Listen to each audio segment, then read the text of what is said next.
And we are live. Good evening, everyone. Welcome to Spotlight, the official podcast of GRAPPL. I'm Benno. I'm JP. I'm Gareth. I'm Steph. And we're live. We're on Twitch. We're on YouTube. We're on Twitter.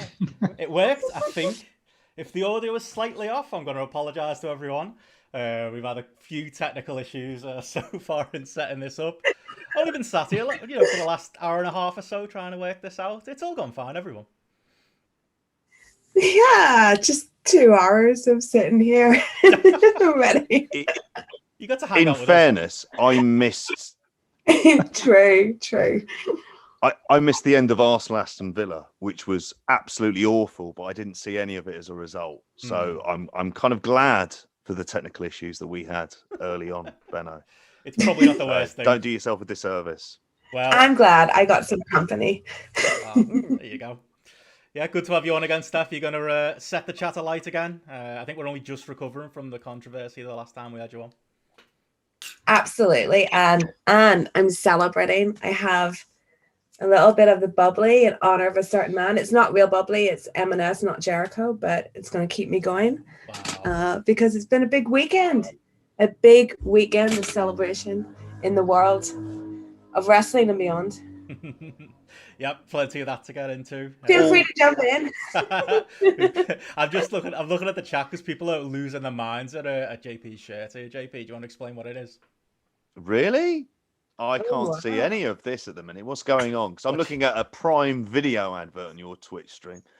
He looks a lot younger than I expected. Thank you. I'll take that. What shirt have I got on? This is a Mecha Shote shirt. Which is, sorry, there's a delay in this stream, man. It's fucking with my head at this point. This is the problem with technology, and that's why it's fundamentally evil and ruining all of our lives. It's a Toshiaka Kawada shirt on here. So you get the Mecha Shote bit and the badges and all that stuff. But I'll certainly take the young comment. Yeah, keep that stuff coming. It didn't say you look young. He said someone else earlier did, Gareth. They did. No, he didn't say you younger look young. Than you. He said you looked younger than expected. So maybe expected that you were going to look about 70 and you only look about 50 or something like that. So Wow. Fucking what am I like Christian Bale in The Prestige putting on some sort of outfit? What we all should be wearing, we should be wearing like GRAPPL merch. Gareth, when are we going to get that out? I've got that hoodie still from For the Love of Wrestling. It's a bit worn now, to be honest. That you can't really tell there's a GRAPPL logo anymore, but I feel like there's money in that. 2021. the year of GRAPPL merch. When the world hopefully gets a bit more normal. Yeah. Can start spending some of this fight kickback and spend it on some merch to sell. Oh yeah, there you go. Yeah, we've got to thank everyone who used the GRAPPL link to order Full Gear. There was quite a few of them who helped us out. So that was good to see. It keeps the lights on at GRAPPL Towers, doesn't it, Gareth? Which looks lovely this time on a Sunday night. Yeah, it does. Look, so if I angle it down, you'll get lots of kids' toys and shit like that all over the floor. So I won't be just on the screen at any point. It's hugely appreciated to everybody who ordered using that link. And yeah, like Benno says, it's just a little kickback from Fight, and it just goes a little way towards server fees and what have you, kind of thing. So paid for that extension, mate. Helps everyone out. It does. Yeah. Unfortunately, not. 2023, that is. Yeah. I think we've got some slight technical issues now. Steph apparently green. That's a good start, isn't it? Why has it done that? Sorry. Oh, really? Oh, gosh, that's terrifying. We'll take it. JP, talk while I do it. How are you feeling, mate? I feel like the world's a better place since the last time we recorded. Well, cheers, everyone.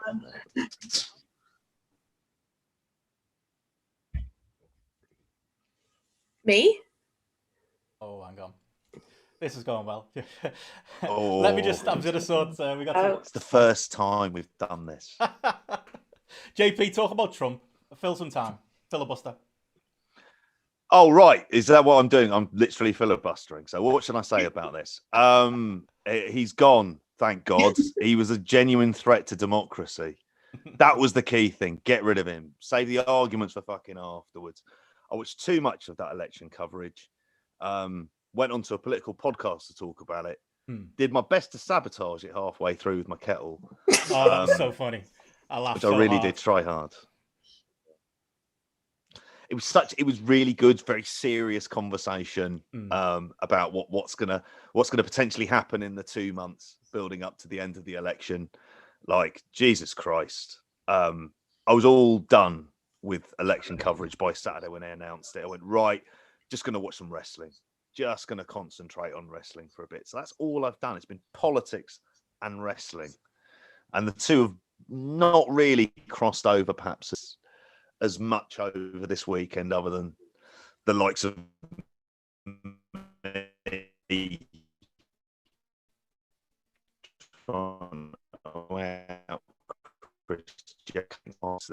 me doing that. Yeah. Looks like I can see there we it. are. Yeah. So you Well can just disregard that stuff I just said if you want. We'll cut it. No, I really enjoyed the Will podcast. Like, I just thought, you know, I'm a bit of a dummy when it comes to this politics stuff, but, you know, listening to you guys, you and our Arsenal fan over the waters, Rich fan, that's the podcast I want to hear, to be honest. You two talking Arsenal, politics, wrestling. I think there's money in that. Fingers crossed that might be coming up. That like there could be some sort of crossover with that. We were both watching Arsenal versus Mulder in a simpler time when they weren't losing at fucking home at Villa, and we were watching that simultaneously. I had CNN going on, and then I had this five-way Skype conversation happening at the same time. It was multitasking. Not like Steph though.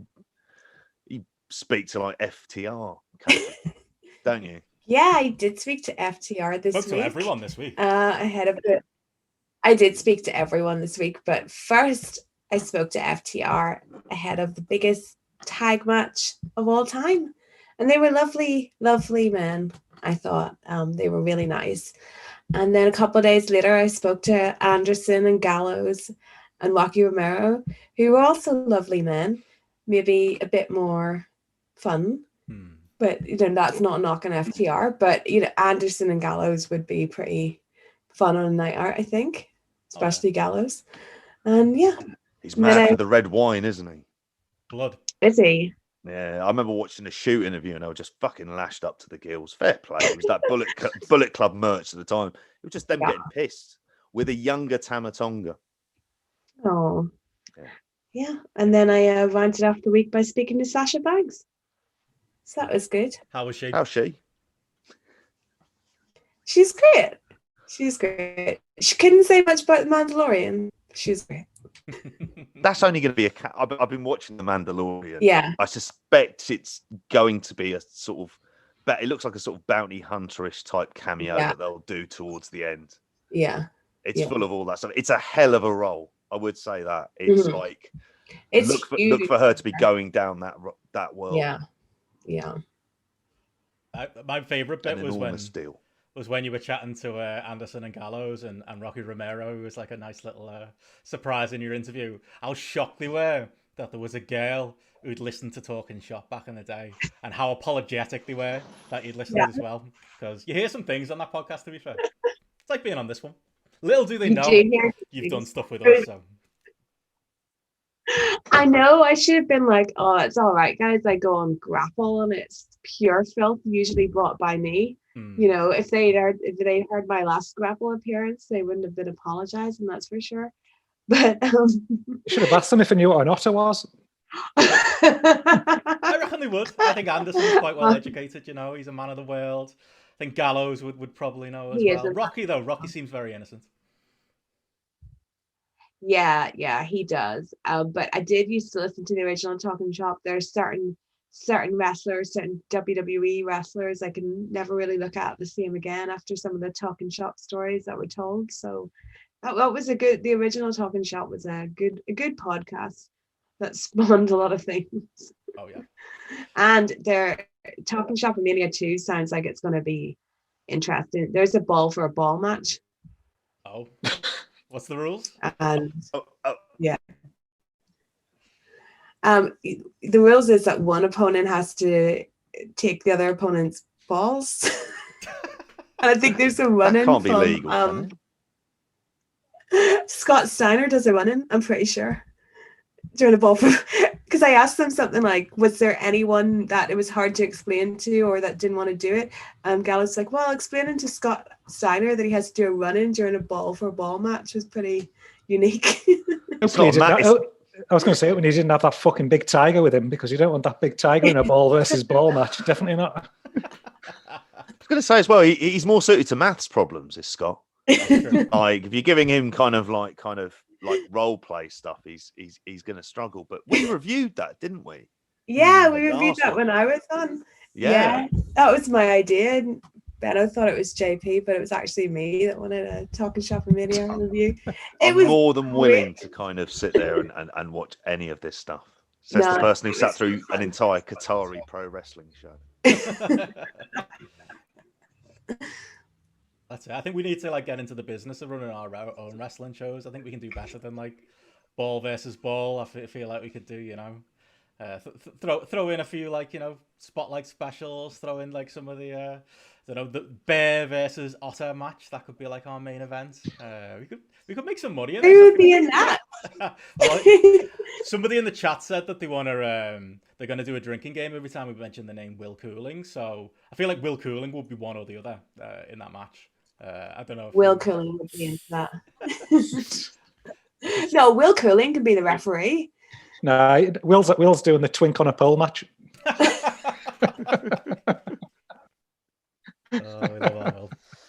Sorry, wasn't that on at Power Struggle on Saturday morning? Hey, we got a bit of that. I was going to ask before we get into the wrestling stuff. Gareth, you were fuming before we pressed record. Had a good night in the old fancy football tonight, Gareth. Things all well. Everything. No, I fucking haven't. I fucking haven't. I've been listening to that fucker too much about Arsenal, banging on about Arsenal, and I thought, he's a good week. Yeah. Cheers, man.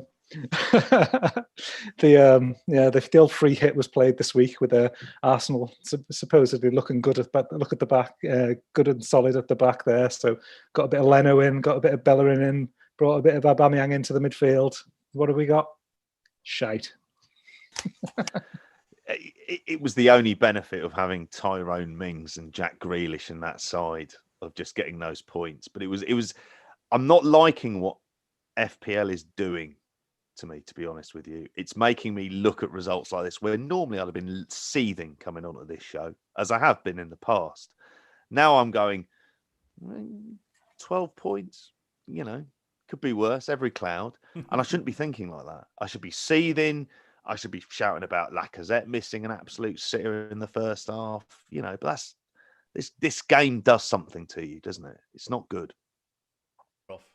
Definitely, especially when I used that like free hit this week, and I was like taking Alexander-Arnold out of my team, Salah out of my team, and Mane out of my team, and it was all just like one big double bluff, really, just to try and like make Liverpool actually get points against Man City that I'd be disappointed about, which did actually happen with Salah and Mane getting a goal and an assist, but equally left me seething at the end of the day. It's good old Aubameyang. We were saying, Steph, we should definitely get you involved next and year. Leno. I was just saying, Steph, we should get you involved. I'll be like Rando Bot on post. Rando Bot, and I feel like there's people like in our league who would still do worse. Like I feel like fancy football is really just a game of looking at the numbers, working out like who's on form, that type. You don't actually have to watch football, because in the past I've barely watched any football, and still done well in certain fancy football leagues. I feel like you could put us all to shame there and come in the GRAPPL League next year. I think even if you joined it now, you'd probably start doing better than I'm doing. Oh, well, if you invite me next year, I'm willing to try it. That's it. Who is bottom of the GRAPPL League at the minute? I'm just going to have a look. Is it Tony Khan's long lost lost cousin? Because that guy was not doing well. Well, it's the cousin of the great. I'm glad I didn't put Lookman in my side. I tell you, I'd have been seething if he'd actually started in it. Nope, it's Big Tone's cousin Sunil. He's off the bottom, 7 points so far. What did he get in total this week? 27. Fuck me, he's picked some plays. Well, I think the 2 Arsenal defenders might have been a mistake, but that's just my thought. No, bottom is Heather Griffin. who's had 46 this week, so she won't be bottom for long. There we go. Sorry, just completely updates that. Allin Cheapshot, 4th. I know he is 5th bottom at the minute. Wow. Like 32 points. He had Van Dyke, Alexander Arnold, Willian, Danny Ings. Yeah. And he had Eze on the bench from Crystal Palace. You're loving this, Steph, clearly at this stage. Yeah. I'm fine. I've got wine. It's good. Continue. It's all good. Yeah. Herbal tea. Not the other kind of herbs. That'll be in about approximately 5 minutes. Yeah, we have to. I think if the video ever goes to black at any point, that's just we're censoring so that JP doesn't get in trouble. Exactly. Yeah. What they don't know won't hurt them. There you go. Yeah, we had your lads on screen before, JP. I was enjoying that. Can they not join us for the podcast? It's a video podcast after all. We had Gareth's kids on before as well. Family affair. Sadie was on. Not teenagers, mate. They sit there angry and then just like, especially during the 3-0, he just kept on coming in at the start and we were testing his call, just going 3. Living us like, mate, you got years of this. Years of this kind of rage to come. It's just like it will subsume you. Don't forget this is a wrestling podcast, Benno, so I don't think we need 3 underage people on it. Wow. We're not a Brit Rest podcast anymore, lest I say. We've moved away from that. For a reason. Oh. Anyone else been up to anything more? I realise the position. Oh, go on, yeah, JP. No, I wasn't going to say anything else interesting. I've still got to go to work during lockdown, so it just feels like, yeah, we're all back in prison again, aren't we? Oh yeah, it's bad. Like my work have actually given me a laptop now, so I'm going to be working from home this week. It's probably a good thing it's not happening during G1 season, because if it was, that'd be really bad. But I'm expecting to spend the week pretty much just in my underwear on the couch with just a laptop to the side of me, just doing a little bit of work every now and then. I'm going to try and be, I think I've learned from, like you've said before, JP, and I know you, Steph, as well, like having to like be strict with yourself. I'm going to set I've got my little desk here. I should use that. I should get up. I should treat it like a regular work day. I've got plans to maybe try and, go for a run on my lunch times and maybe pick that up as well and get myself out the house. But I don't know. I feel like it could be a slippery slope, this one. I love the way you're finally getting a laptop to be able to work from home when you're moving like as closer to work as you could possibly move. I know, it's bad. I feel I'm right at the end of a pandemic. Are you like across the road now? Yeah, pretty much. I'm in the city centre, JP, so you're gonna miss the old. I'm not gonna be around Goodison anymore. Saturday morning when I was watching Power Struggle, I wandered out to get a Mackey's breakfast and get a couple of hash browns at about 11. Just coincidentally at the time, Evil and Naito were in the ring, and still walking.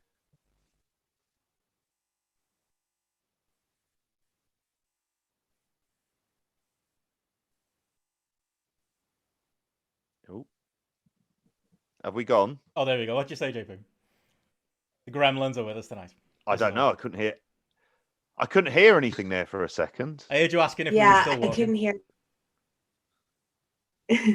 Oh, right. Oh, yes. Well, clearly we are in that case. Yeah, we are walking. We are doing that walk. I still want to go to that area. I still want to go to County Roads. Even though there was a place, I remember going in there trying to buy a cookie or something and they wouldn't sell. And I wasn't upset by it. I was just disappointed.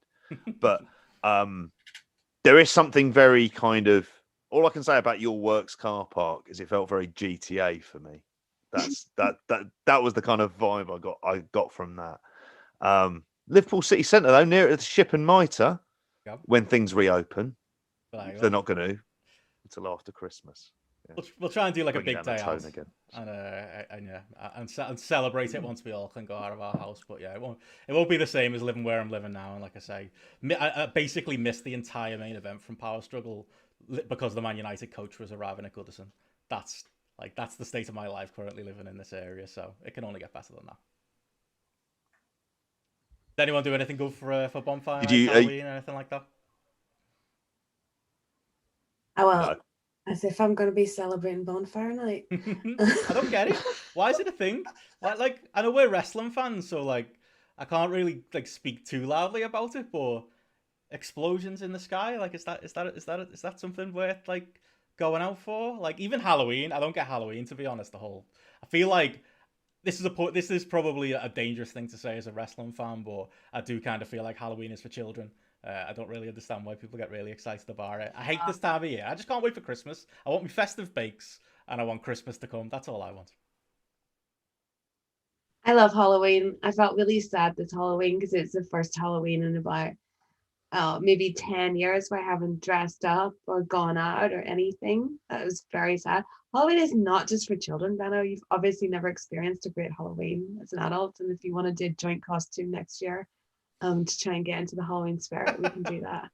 Who am I going as? Dick Togo? But no, yeah, we're going to Dick Togo and evil. You're evil. Wow. Yeah. Well, we know I've got the Dick Togo costume, clearly. So you're going to be evil and we'll do your makeup and it'll be great. Be great. And now, if you two want to go as I'll go as Bam Bam Bigelow. You go as Bam. I'm going to shave my head. I'm going to get flames on the top of it. I'm going to try and build myself up into being an athletic big man that was criminally underrated. Yeah. And is Gareth going as Luna? Rick Rude. I'll go the muzzin. Growing that hair out. I can go that leather shop in Liverpool Central Station and get myself some red leather trousers and a red leather jacket and go as Jay White. Yeah. There you go. That's the site we need to take you to, JP. The leather shop in the city centre. Like, that thing's been there since like before a time. It's like this weird shop. All they sell is like leather jackets, maybe leather pants, other leather items, and they're in like the most busy area in the city centre, and somehow they've been open since like the 1960s, and they're still open to this day. There's just a bit drugs. Maybe it's drugs, or maybe people are just really into leather. Is it? It's like leather, as in you're buying like a standard leather jacket. It's not all kink, is it? Oh no! I mean, maybe that's the back room. Maybe that's the excuse for why. Maybe in the back. Yeah. Possibly, yeah. I mean, you don't know these things until you try, I suppose. But I mean, yeah, it seems a bit like kind of 80s, 90s, sort of like a big leather shop in the middle of Liverpool. It's ridiculous. Yeah. Pay a visit next time you're up. Mate, always. Love Liverpool.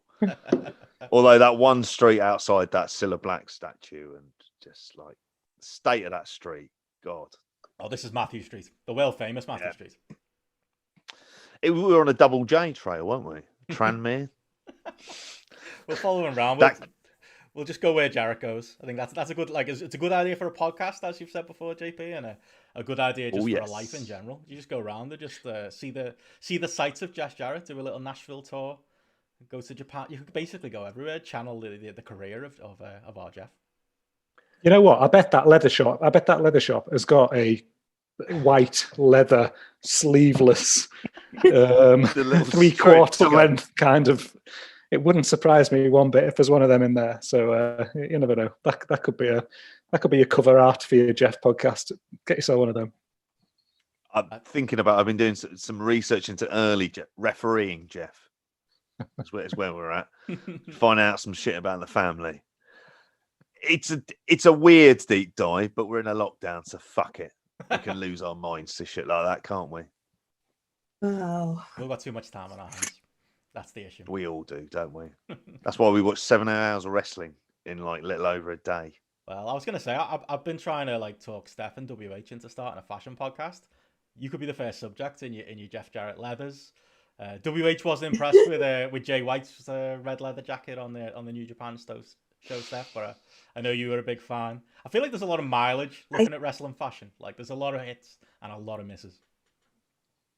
there is like wrestling fashion throughout the ages, but even modern wrestling fashion, there was some stuff on Full Gear that I was questioning for sure. But I'm here to defend Jay White's red jacket. It was awesome. He's going to make red jackets cool again. He's going to take that back from Michael Jackson, and he's going to be the one leading us forward with red jackets. As long as that's all he takes back from Michael Jackson.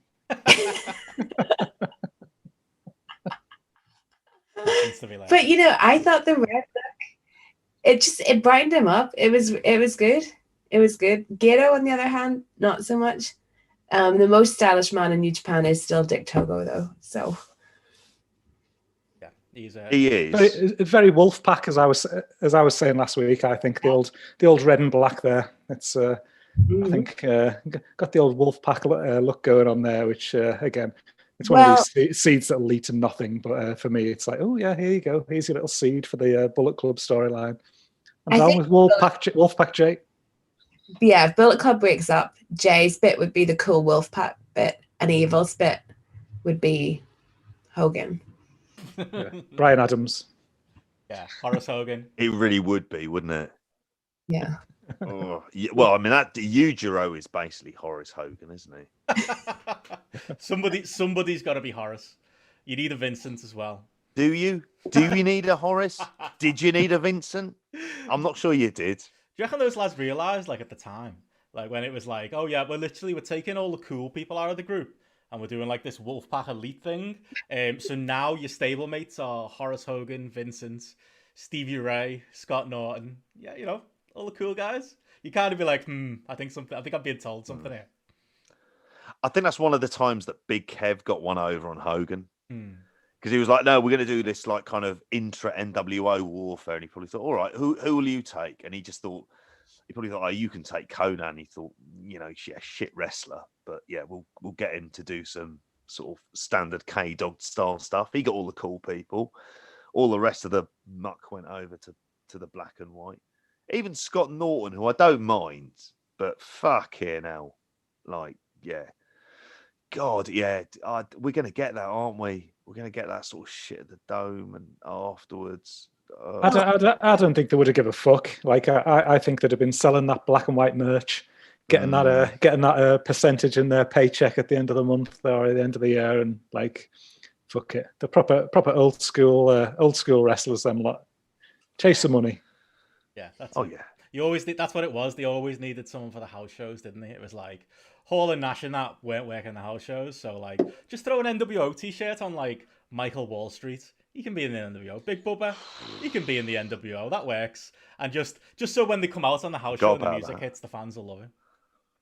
You always need that bottom rung.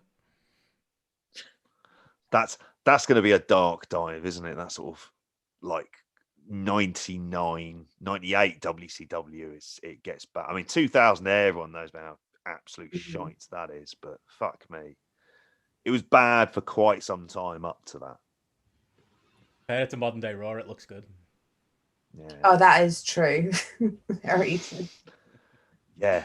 Like, again, just the incredulity of like being able to kind of not just pay attention during it, I think. Like, I think if I watched Raw, I'd be asleep.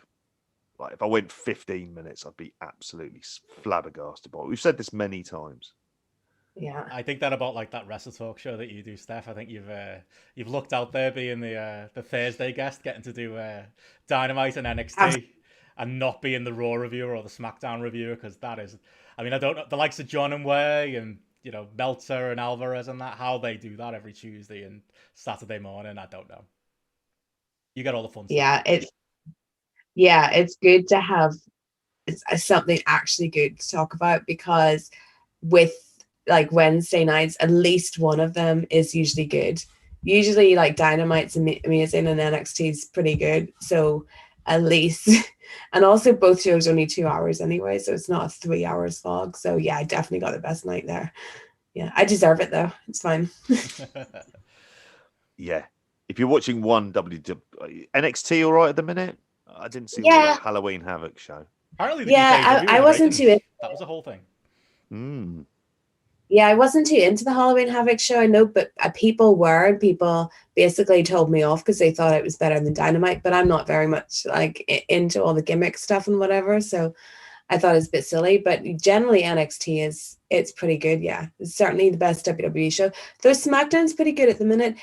I think the thing is that wherever The Fiend goes, it's terrible. So basically, the best thing that has ever happened to Roman Reigns is actually The Fiend moving to Raw, so he can be on SmackDown without ever having to encounter that idiot, and he can be on SmackDown doing an actual proper storyline, and it'd be good. Whereas on Raw, you've got The Fiend, and you've got Alexa Bliss playing Harley Quinn wearing stupid contacts in her eyes. It's awful. It is the worst wrestle crap ever. How long's it been going? Has it been going on a while? The Alexa stuff. Yeah. I mean, like, I know this is obviously a callback to all the it's other like stuff a and callback stuff, but like officially, I think only about a month. But I caught Raw this week, and there was just a ridiculous segment where Nikki Cross was talking to Alexa Bliss's back and saying like, you know, we used to talk all the time, used to be my best friend, and then suddenly Alexa turns around, she's got stupid contacts in, and Nikki has to act like she's seen a monster. It's so bad. what kind of fucking show is this? It's mad, isn't it? It's mad because it just doesn't make any sense. It's Written by a mentalist, I suppose, isn't it? Yeah, but when you watch SmackDown, like they're doing the Roman thing, which like I personally think is really good, and then they're doing the whole Buddy Murphy, Aaliyah Mysterio thing, which I know people have a lot of problems with, but they're at least trying to tell a story there. But when you watch Raw, it's like it's just an awful man and a woman with awful contacts in doing some of the worst acting you'll ever see and taking you into a different universe that just shouldn't be happening. I remember. Sorry, that's my rant on WWE there. That's all the WWE that will be on the show, so we're all right on that front. It took all of like 5 minutes. It's our recap, isn't it? Like, I know. The largest wrestling company of the world. Are they? Yeah, I suppose they are. But yeah, it's like, imagine, I always say this, like, imagine, like, in the Premier, like, imagine in football, the Premier League was the worst of, like, the football leagues in the UK.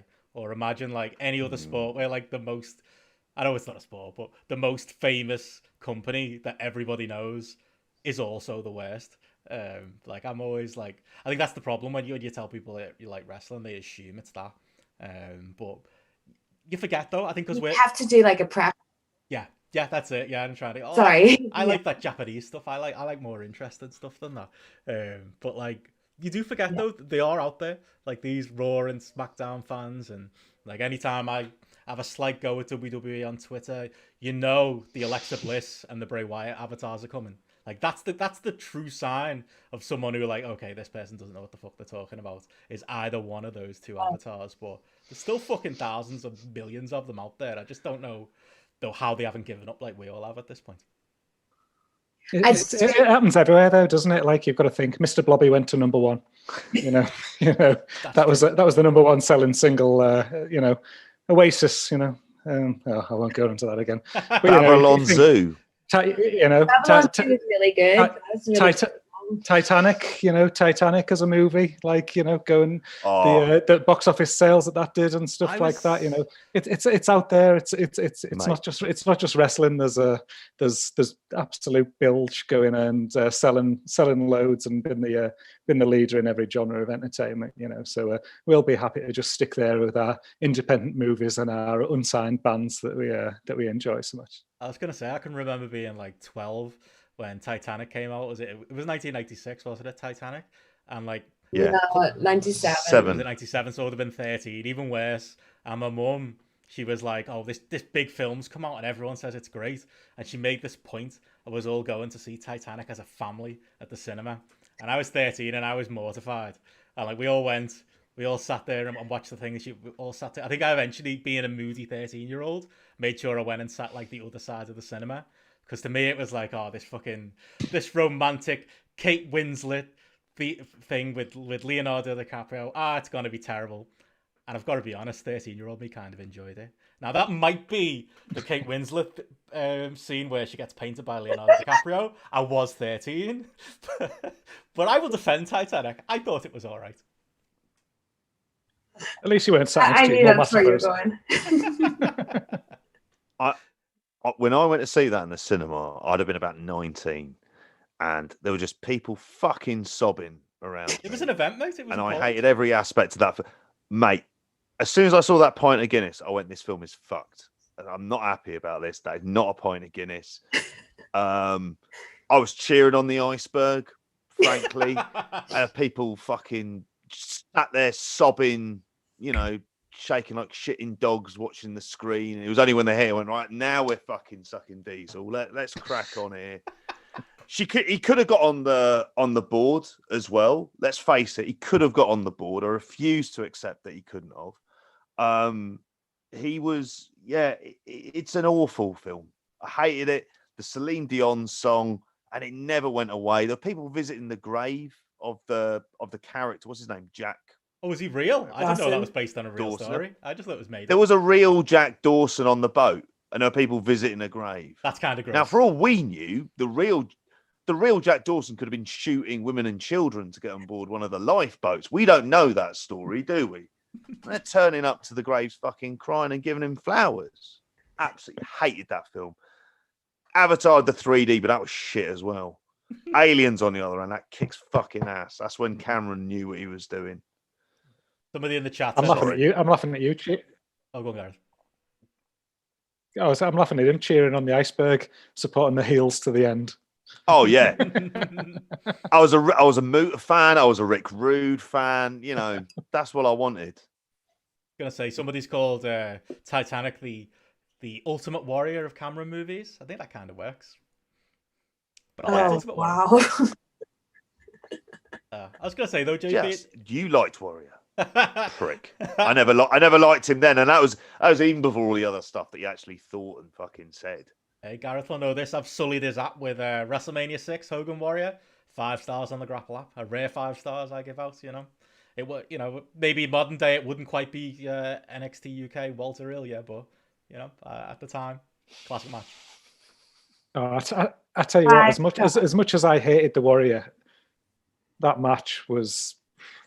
I've probably gone close to that. I think just for the occasion, just for what it was, for what it meant to 11-year-old me or something like that. Watching it at the time, it felt like the biggest match in wrestling history at that time. So I think I don't think the kids these days will get it, but I think I'm with you there, Benno. As much as I'm not a fan of the Warrior or Hogan and their problematic backstories, which have since came out in more detail of its time. Like, what an occasion, what a match.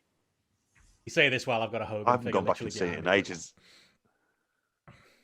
Yeah, towering over The Rock and is that 2 Rock ones? Or is that Rock and Austin? Yeah, 2 Rocks. Two different people went to different home and bargains one Christmas, and had that same idea. Benno would like that and bought me a Rock squishy toy.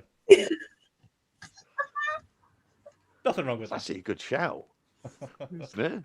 I mean, as long as it's not like the main present from your mum or your dad, where you would be somewhat disappointed. I mean, if you got that in like I don't know wouldn't mind a few of those knocking around the place. Send them in. I'll take them. There you go. I was going to say, Steph, are you a Hogan Warrior fan? No, not going far with the rest of us. No, I was trying to think if I was to give a match 5 stars for the emotional nostalgia and how I felt as a child, I'd go for Rock Triple H SummerSlam 98 Intercontinental title ladder match. Would be my 5-star for the emotion and the investment. That's one I need to revisit. I don't think I remembered it being that guy. Yeah, you need to revisit that. It's got to is that it was. I remember it from the time. China low blow up the ladder. Like that.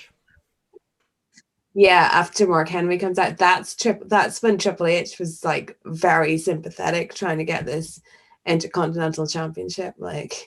Those were the days. Yeah. Then he got married, and I don't know what happened after that. Then. Yeah, you never really heard of him again. He kept a low profile. He, in a completely unrelated move, he shot to the top of the card. We don't even question it Then anymore. told us he did it all by himself. Yeah, we don't even think about it. He fucked his way to the top. We're just Triple H. We don't think. What was that stuff? No. No, I was just gonna say we don't think about it because if it was the other way around, we'd never stop hearing it. Because I once wrote an article defending the Bellas, and so many comments from the men were basically saying that Nikki slept her way to the top because of John Cena. I'm sitting thinking, how many of you are commenting this on Triple H articles? Because seriously, if you want to get into that, like, but no one questions that. No. And ironically, both of the kids are only there because their parents slept together as well. So, like, sex has caused this horrific company and the way it's run, hasn't it? The future we're going to have when Vince dies, and it's happening soon. Triple H is taking the reins, and we're just going to be like, okay, that's fine. At least it's not Vince, and we'll all live with it. I don't think that'll happen. I think he'll completely swerve him, and he'll be left in a just upper management role, but with no actual power. And they'll bring in someone that knows nothing about wrestling, or just sell it to Disney. Yeah, like some like Disney exec who doesn't know what they're doing. That's always my thing about like Impact, because I know obviously you love it, JP, and you too, Gareth, at moments. But like the thing about Impact is we all go, oh, we kind of do the whole LOL TNA type of thing. But if you think about it, like literally every reasonable, like apart from the people who were working for WWE, everyone who was anybody had their chance to run TNA. You know, from your Bischoffs to your Russos to, you know, Ed Ferrara around to what we've got modern day with Don Callis, the Jarretts. Like, they kind of ran through a who's who of, like, people who could theoretically run a wrestling company, and they all did terribly. Like, I think what we've maybe learned is, unless you've... Big Tone's, you know, shooing for Booker of the Year this year. He's maybe he's the exception and the one genius we've got, but I feel like there's nobody there for that role anyway. I think it's going to be a TNA situation where it's like, oh, even though Vince is dead now, it is still crap no matter who's running it. You're forgetting Jeff. was TNA good when Jeff was in charge, though? Always come back to him. I'm not saying it was good, but he's loitering there, just in the background. He's I think when Vince was going to get banged up, wasn't he, in the early 90s? Jerry Jarrett got brought in there. He's obviously got some in his head there. There's clearly something swimming about that he thinks those Memphis ideas are maybe aligned to his vision or something like that. I think old Jeff's just doing a quiet little job in the background there and just ready to just take the big chair maybe, and that would be I'm sure Triple H would enjoy that. So what you're saying is maybe if Andrew Yang comes in and Vince gets in trouble in terms of the independent contractors, he's got another Jarrett to step in this time. He just won't need the fucking net brace. Basically, he'll be able to step in, no worries at that front, won't he? Yeah, that's it. Oh well. Good old Jeff. It always comes back to him. And do you know what? We beat him, Benno. We jumped into that. Man didn't charge us for a photo, and we photo bombed him, and it felt like, you know, very. I bet that hurts him to this day. But he thought, that's a fucking tenner. That tenner could have been mine. Came in here taking the piss, these lads. That's our Jeff. He'll like I say, it'll be the cockroaches and it'll be Jeff, and he'll be running WWE. I think that's the one. In the early 2000s, the two enemies on the internet were Triple H and Jeff Jarrett. We've all forgotten about Jeff. It's gonna be him. He's gonna be the new Vince, the new heel for the new millennia. But yeah, as you say, there's been a lot of sort of TNA nostalgia over the last couple of weeks, though, hasn't there? Ever since they gave out the app for the weekend. There's a wave of it going around, JP. Is there? Are we not seeing it in the impact ratings on GRAPPL? I'm guessing, Gareth. We're still getting 10 people rating. No. It's definitely not translating. I'll say that. Well, and after my bold, I'm going to go with Impact. After that last one, I'm out for a while. I'll watch the pay-per-views, but I'm not following the weekly TV. I think I didn't see it. I didn't see it last week, or was it the week before? But it was like the whole who shot kind of angle kind of thing, and that's Johnny Bravo. Yeah. That's I'm out for now. I will say though that they're making connections, aren't they? Impact. They're getting around the place. Oh, they absolutely are. With Don Callis and with New Japan as well. Yep, solid segue.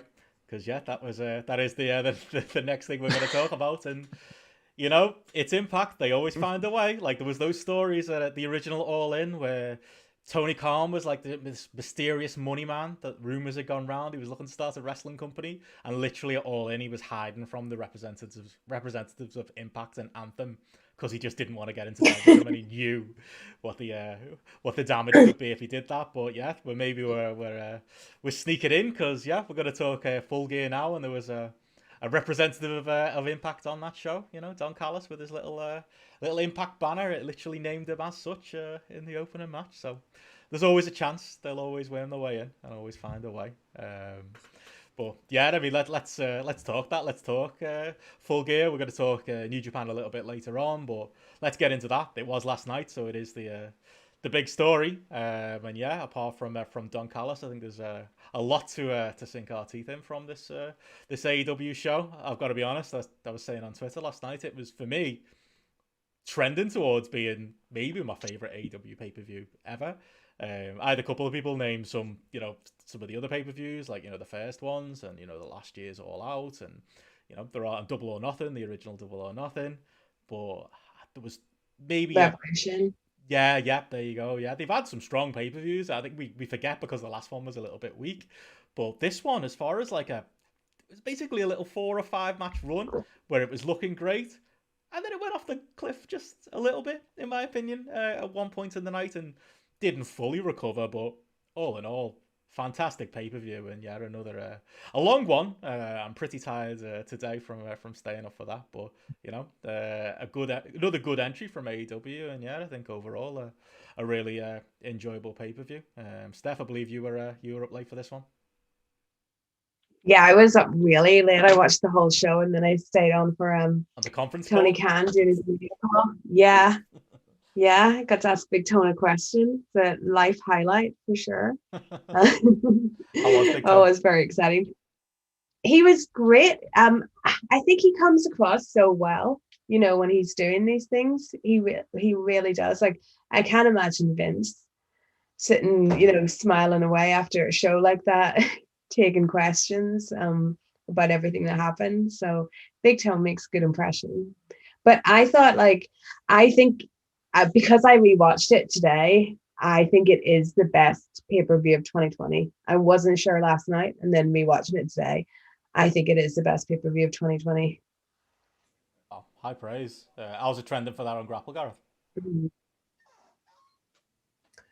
Well, I mean, I think with the scores, I've been having a look at it, and I was just trying to see how it balanced out with some of the different other events that we've had in there, and rather than try to take an average score, I always think all right, well, how many top end matches have we got in here? How many matches have we got over a certain level? So I was looking at things that were where there's the number of matches that have averaged out at 3.75 and above, and this year there's been 14 events where there's been matches, 3 or more matches with 3.75 or above. So there's been quite a lot that have had decent rated stuff. But then when you go, okay, let's take it up a notch and maybe let's draw the line at 3.9 and above. So I always think 3.9, it's essentially 4 at the end of the day, isn't it, kind of thing, when you've got an average over a few hundred people. But there's only 5 events this year that have got 3 or more matches with 3.9 or above averages of that. And Full Gear is one of only 2 that have got 4 matches which average out at 3.9 or above. So, that's pretty high praise. The other one's NXT TakeOver Portland. Funnily enough, I was quite surprised by that, but thinking back to that was a fucking good show, and there was some really good matches on that. When you break things down, Wrestle Kingdom's probably impacted by the split over the 2 days. Both days of Wrestle Kingdom, we've got 4 matches which average out at 3.75 or above, but only day 1 has 3 matches averaging at over 3.9 and above. So even Wrestle Kingdom drops below it as a result of that. And then the other stuff, it's those quality G1 days, those A block days, days 13 and day 17, where we had the 3 bangers there. But as it looks at the minute, if we were taking things and looking at the numbers on the app, basically the card of the year is going to come down to NXT TakeOver Portland or AEW Full Gear right now. Yeah, that doesn't surprise me. Jesus, that's impressive. Yeah, I mean, where were you on it, JP? Yeah. as an overall show? I really enjoyed this. As an overall show, so I didn't watch it live. I fell asleep waiting up for match of the day, basically. And so I watched all of this the next morning. And so I was quite refreshed. And I was loving it. Really, the Extreme Deletion match was the point where I thought if I was watching this live, I would have just gone at that point and he didn't need to be on the show. But even with that, there was, and that was the worst thing on there by quite some distance. I'm including the buy-in with that as well. But I thought for the most part, this was like a kind of rock solid show. So if you were giving the overall show sort of a rating on the app, I'd probably be going like 4 out of 5. Like this is something that was definitely up there, and I think it was the way that the card was laid out, which I can understand some criticisms of some part of what people might say about the opener, but I actually loved the fact that that was the opener to it because I think it just set the tone in a really good way. I was very shocked when that came on as an opener because they were going up against Biden's speech. So I was thinking, what would you put as opener? And then I was thinking, was this always the opener when the card was put together? And like yesterday, was this like slated as the opener, or did they make a change because of Biden? Because I think if I was doing it, I would have put something not great in the opener, knowing that people are going to be watching Biden because, you know, it's not really something you can compete with. It's not as if you're really going to be able to pull viewers away. If you're the type that's going to want to watch the first speech by Joe Biden, you're going to watch it, even if it's Omega and Paige on. But the way the card played out, I actually think the whole structure of it was perfect. I was saying that maybe for the first half. I do think they had like some structural issues towards the end, but live in the moment, to be honest, like I had that same thought. Omega and Paige come out and you're thinking like literally that's the time they were sending Biden out to do his little Ultimate Warrior jog to the podium. But I think he actually came out just after that, so there was a lot of pomp and circumstance first, and maybe they were thinking, get this out the way first, drag some viewers over. Maybe that's part of the thinking as well. But I think that's part of this show, though. For me, I think as much as I think it's a really consistent, very, very good show, and I did feel like it was going to be the best AEW show that we've had, what it was missing for me was like I didn't go really much higher than 4 stars for any match. A lot of 4 stars or nearabouts, or maybe just below throughout this card. But I feel like this was the match for me where I had the highest possible ceiling. And I think in throwing it out as an opener, it made it a different kind of match. It felt more of like a sprinty opener that it was get in, get out, fast paced. Mainly kind of the match was built around Kenny and his offense more than anything. Hangman got a little bit dwarfed, I thought, in there as a result of the way they laid the match in. But they didn't go for that epic kind of close to 5-star match because of their placement on the card. And I feel like if this was nearer the end of the card, we would have got that. And maybe that would have, put me over the edge as far as considering an all-timer show for AEW. I mean, as far as this match goes, I still gave it 3.75. I've seen plenty of higher ratings on the app, so I think I'm going to be potentially the low man on this one. But I did love it. I just felt like they left quite a lot in the can for next time. I think there's going to be more Hangman Page and Kenny Omega matches coming, and this wasn't the big Hangman Page and Kenny Omega match that maybe I was expecting. I don't know. Where are you on this one, Steph? How did you grade it? I gave this a 4 rating. I really love this match. And to add with the placement on the card thing, when I was watching it, I didn't totally agree with it.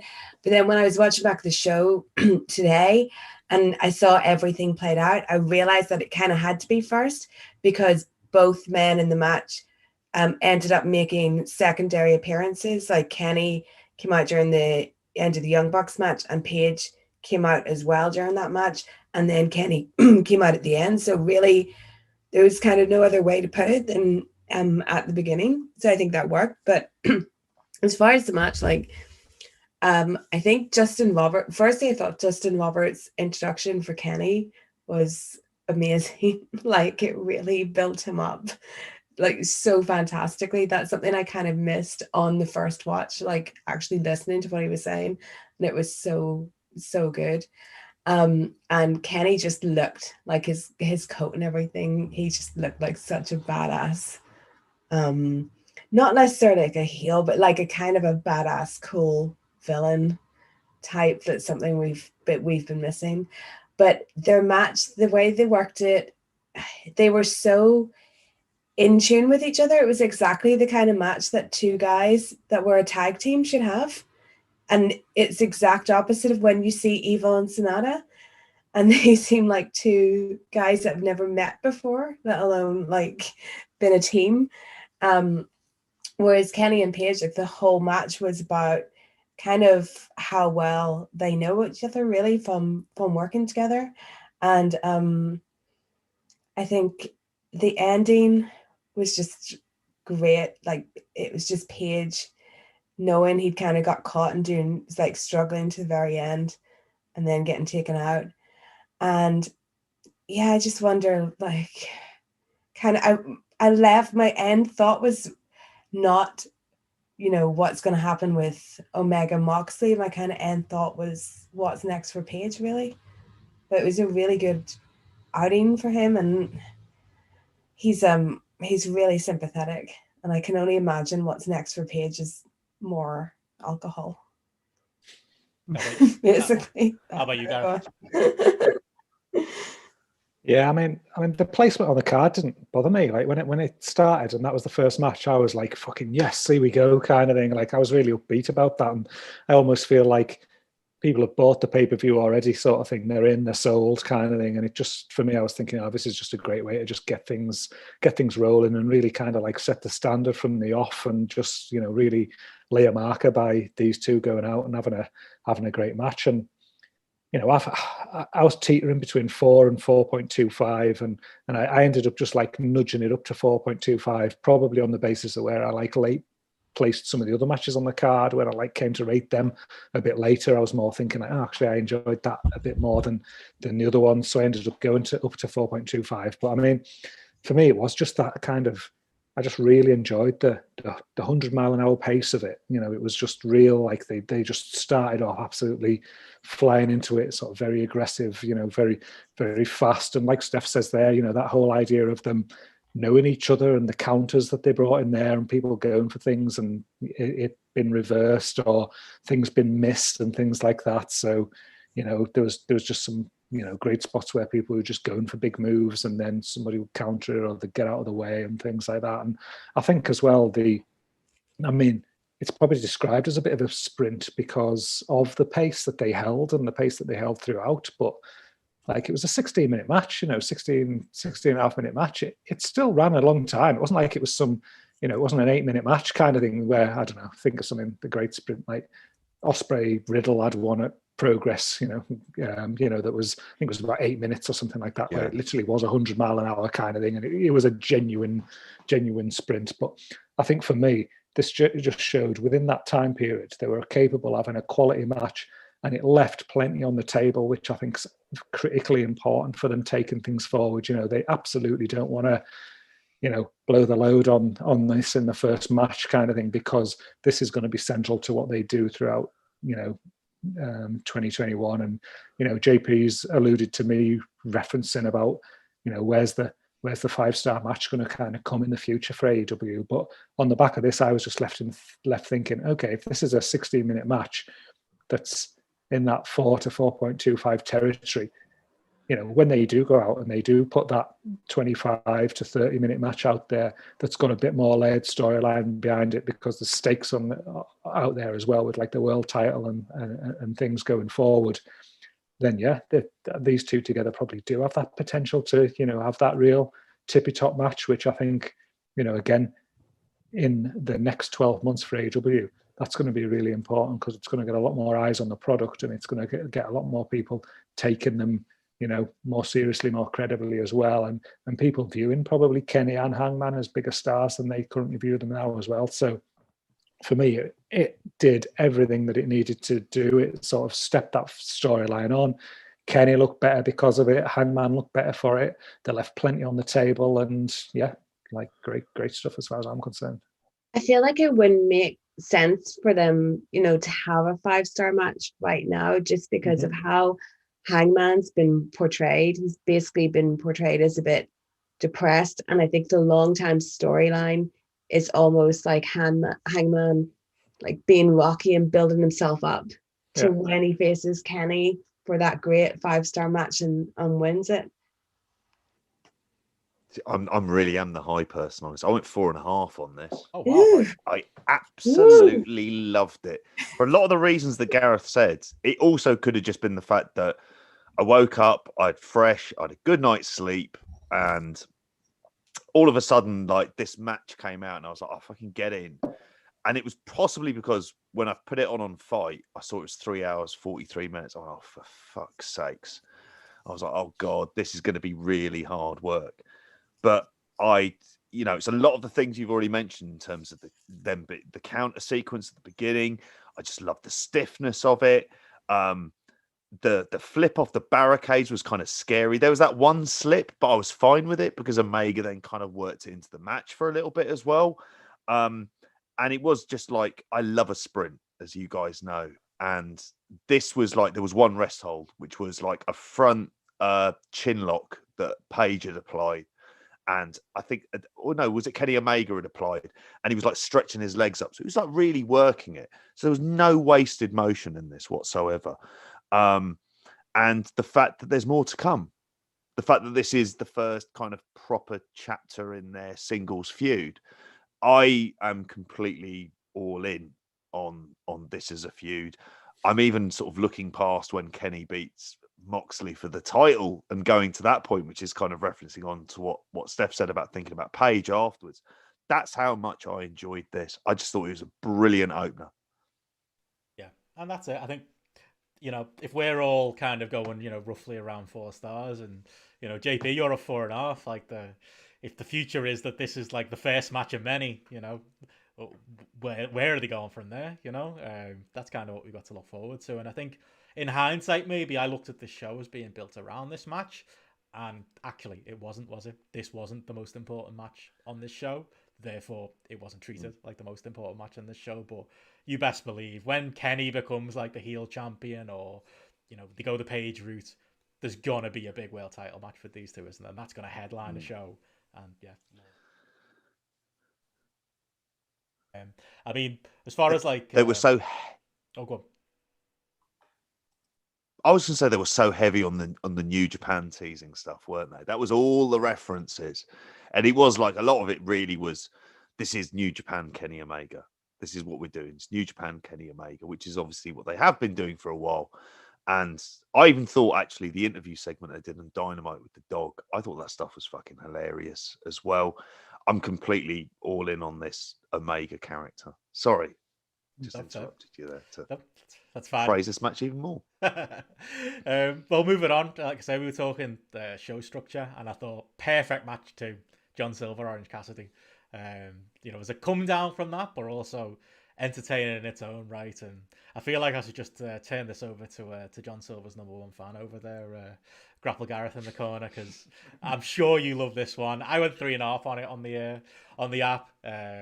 Just a lot of fun as far as like Silver hamming it up as like the heel getting fooled by Orange Cassidy, and then it kind of turned into a really, really fun little match, a bit of a sprint in its own right as well, and just a great little match to have on the card. Not every match on the card needs to involve big main eventers or a huge match. This is just 2 lower level dudes on the card, which Orange Cassidy probably should be at this point, in there, and John Silver being someone who, as you raved about Gareth on BTE, as he's someone who's been around for years. I didn't realize that, I knew that he'd been like on the indies and stuff, but like I'm not gonna do a full Chikara unmasking here, but the fact that he'd been certain wrestlers in Chikara and Voices of Wrestling. I'm sorry, I'll leave that to Voices of Wrestling, but he's been certain wrestlers in Chikara that I wasn't aware he's been in the past. And he's a dude who's been around, but I feel like he's got a lot of momentum right now, and he's a name that people are really hearing now, and a name that you could tell with a live crowd there, the hardcores of the AWA fan base were loving him too. And if anything, my only disappointment was he didn't go over, but maybe that's not his role. Gareth, did you love this one? Was it good to see your boy get on the pay-per-view? Oh, I was absolutely made up, like I tweeted out at the time, like after that Kenny Hangman match, I was like, there's only one person who can follow this now, and it's John Silver. It was just like the perfect spot on the card where you talk about like card structure for the type of match that needed to follow that. It was exactly what you needed at that time, and again, like it's someone who I feel is like building momentum and feel is like building a bit of popularity, and it's through like BTE and it's through some of the stuff that's going a bit like, I don't know, it's like subtle and it's a bit more unnoticed sort of thing. So I was quite intrigued to see how it would translate to been thrown out there on the main pay-per-view. Like I assumed it was going to be a buy-in match. Maybe it was originally announced as a buy-in match actually, but it was. Like, I mean, that might, I mean, you mentioned last week, Benno, I'm not like a big US indie guy kind of thing. And I was thinking, like, as much as I'm into him, I was thinking, have I missed the boat on this? Is this something that people who've been like indie fans of, US indie fans, so you've like known for years kind of thing, have they seen him kind of thing? And then, do this shtick sort of thing. And you're a bit late to the party. And, that might be the case a little bit, but like maybe not based on some of the stuff I've read. But like, talk about building almost like that homegrown talent on a national scale, and having somebody that gets that opportunity put in front of them where they can just do their own thing and be their own person and say their own lines or whatever it might be and just knock it out of the park. And like John Silver has just got it in spades. And like I was probably thinking, yeah, this is going to be some nice entertaining kind of like 2 to 2.5 star match. That's just going to be a nice little kind of come down after that opener. But it really fucking delivered as a match. And, from like hearing me on this in the last few weeks, I'm not big on Orange Cassidy at all, but just the way they clicked and the match that they actually put on, I thought was great. Like I went 3.5 as well, Benno. I was really, really into this. And you think like 3.5 for this second match on the card, essentially 2 like low level guys, like that is killing some WWE ratings there. When you see the average that this has got on the app and things like that, it's beating WWE main events. It's beating like Randy Orton matches, Drew McIntyre matches, and things like that. And I think it's like, it's not just people being ridiculous. It's like testament to the type of match that they put on that was like massively entertaining, but it was like hard hitting as well. Like Silver was at points was like knocking shit out of him. And I was loving every second of it. And then when he's then doing the character work on the back of it as well, and the way that he's like engaging with the crowd and he's just jumping through the camera and things like this, like, I can't get enough of this guy at the minute. I think he's absolutely great, and it's just it's now just become like the ambition to just I just want to see him. Like typically it'll be, I don't know, in the last few years probably like he'd probably be someone who would have been over or something like that, but that we haven't had the chance to see. I just think in the next 12 months, he's just going to elevate so much as a star. And like, yeah, God, I really hope it continues. Where were you on this one, Steph? I mean, this was, for me, again, the perfect kind of second match to follow up. And for me as well, maybe the perfect use of Orange Cassidy. Like, I'd rather see him doing this than like matches like that Cody match on Dynamite. I know you weren't a huge fan of that. Yeah, I only give it a 3, so now I just feel like a total bitch, but I'm quite harsh. So, sorry about bringing the average down there, Gareth. But I think this is like, it is the perfect way to use Orange Cassidy. I think they got a bit lost with Orange Cassidy after the Jericho feud because they kind of altered him too much, and then they put him in this match with Cody, and I think they just got a bit confused with who he is. And I always had the feeling that Orange Cassidy should go after the Dark Order next, that was like the best idea for the personality, to go after a cult leader. And then when I was rewatching his match with John Silver, and then I started like going deep into my own head storyline and booking about how people who get into cults are usually people that are quite lost. And like John Silver, he's this like quirky, strange guy that we've seen. And Orange Cassidy's like a quirky, unique guy, but they've gone in separate paths because John Silver has become this cult follower and Orange Cassidy is kind of totally comfortable as himself. So I was thinking that like they need to take this on a arc where Orange Cassidy like manages to, in a way, convince John Silver that he doesn't need to be a follower. Like, he's got it in him to break away from being in this prison of the Dark Order, where that might be going. See them doing that. Yeah, because I just felt like you just got so much with this guy. You do have to break him out of the Dark Order, and I think if you took him on this kind of solo arc of discovering himself, in the same way that us fans have been discovering him on Being the Elite, like Tony Khan keeps telling the story of how he called John Silver into his office and pretended he was about to tell him off, saying, "I've been watching Being the Elite, and like, what you doing? Why haven't you been showing us this, on Dynamite?" So if he can go on this kind of self-discovery arc, like, the fans will be so behind him. And on commentary, they're putting him over so much because he's a short guy, but he's a really strong guy. And I was actually very taken aback by how much his strength and power was being put over in commentary, because I feel like if he was in WWE, all we'd be hearing about was how short he is, and that's like, he'd be Shorty John, Shorty Silver or something, and this isn't being put over. One thing that did make me laugh, though, was it might have been Jim Ross or Shivani compared him to Ivan Putski, and that just made me think of John and Way and the Ivan Putski Award, and like, I hope he's not a future recipient of that. But yeah, it was. Yeah, it was a really good match, and it was a very good match to come after the Omega Page match. JP, the chatter, making sure we know, former CZW champion here. We've got to throw some respect on old John Silver's name. Yeah, he was. At a time when I'm not sure CZW hugely mattered, but he was. So there is that. Okay. Yeah, I went 3.25 on this. I thought it was like your perfect come down match from the opener, and it was fun. And you need people on that mid card and undercard. And John Silver, while that's kind of where I see him, that's absolutely fine. He's making the best with what he has, and so you come to that match with a fair amount of goodwill, and they're working fucking hard. And it's, they're both good in the ring. I kind of just looked at it as I could see them easily doing the storyline that Steph's talking about, where it's Orange Cassidy versus the Dark Order. And do you know what? That's fine. It gives everybody something to do for quite some time. It means you're probably going to get Best Friends versus Eva Luna and Stu Grayson matches, which will be fine. So there's a whole other series of storylines. And I think taking him out of that title picture, it allows them to still do enough of the kind of silly stuff, especially with like Brody Lee as well. So yeah, this was what I wanted because it allows you to digest that opener. Yeah, perfect for the role it was in.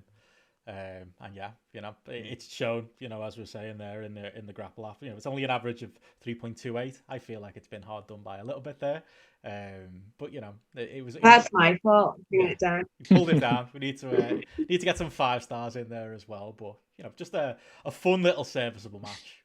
Great character work from both, and great for Orange Cassidy is always going to be over in AEW. Great for John Silver to get this moment to shine and to see what he can do. And I'll be made up. John Silver second on the card every AEW pay-per-view. It could be like DDP and Johnny B. Bad back in the day. Let's just throw him out second every time. Always the perfect man for that role. But yeah,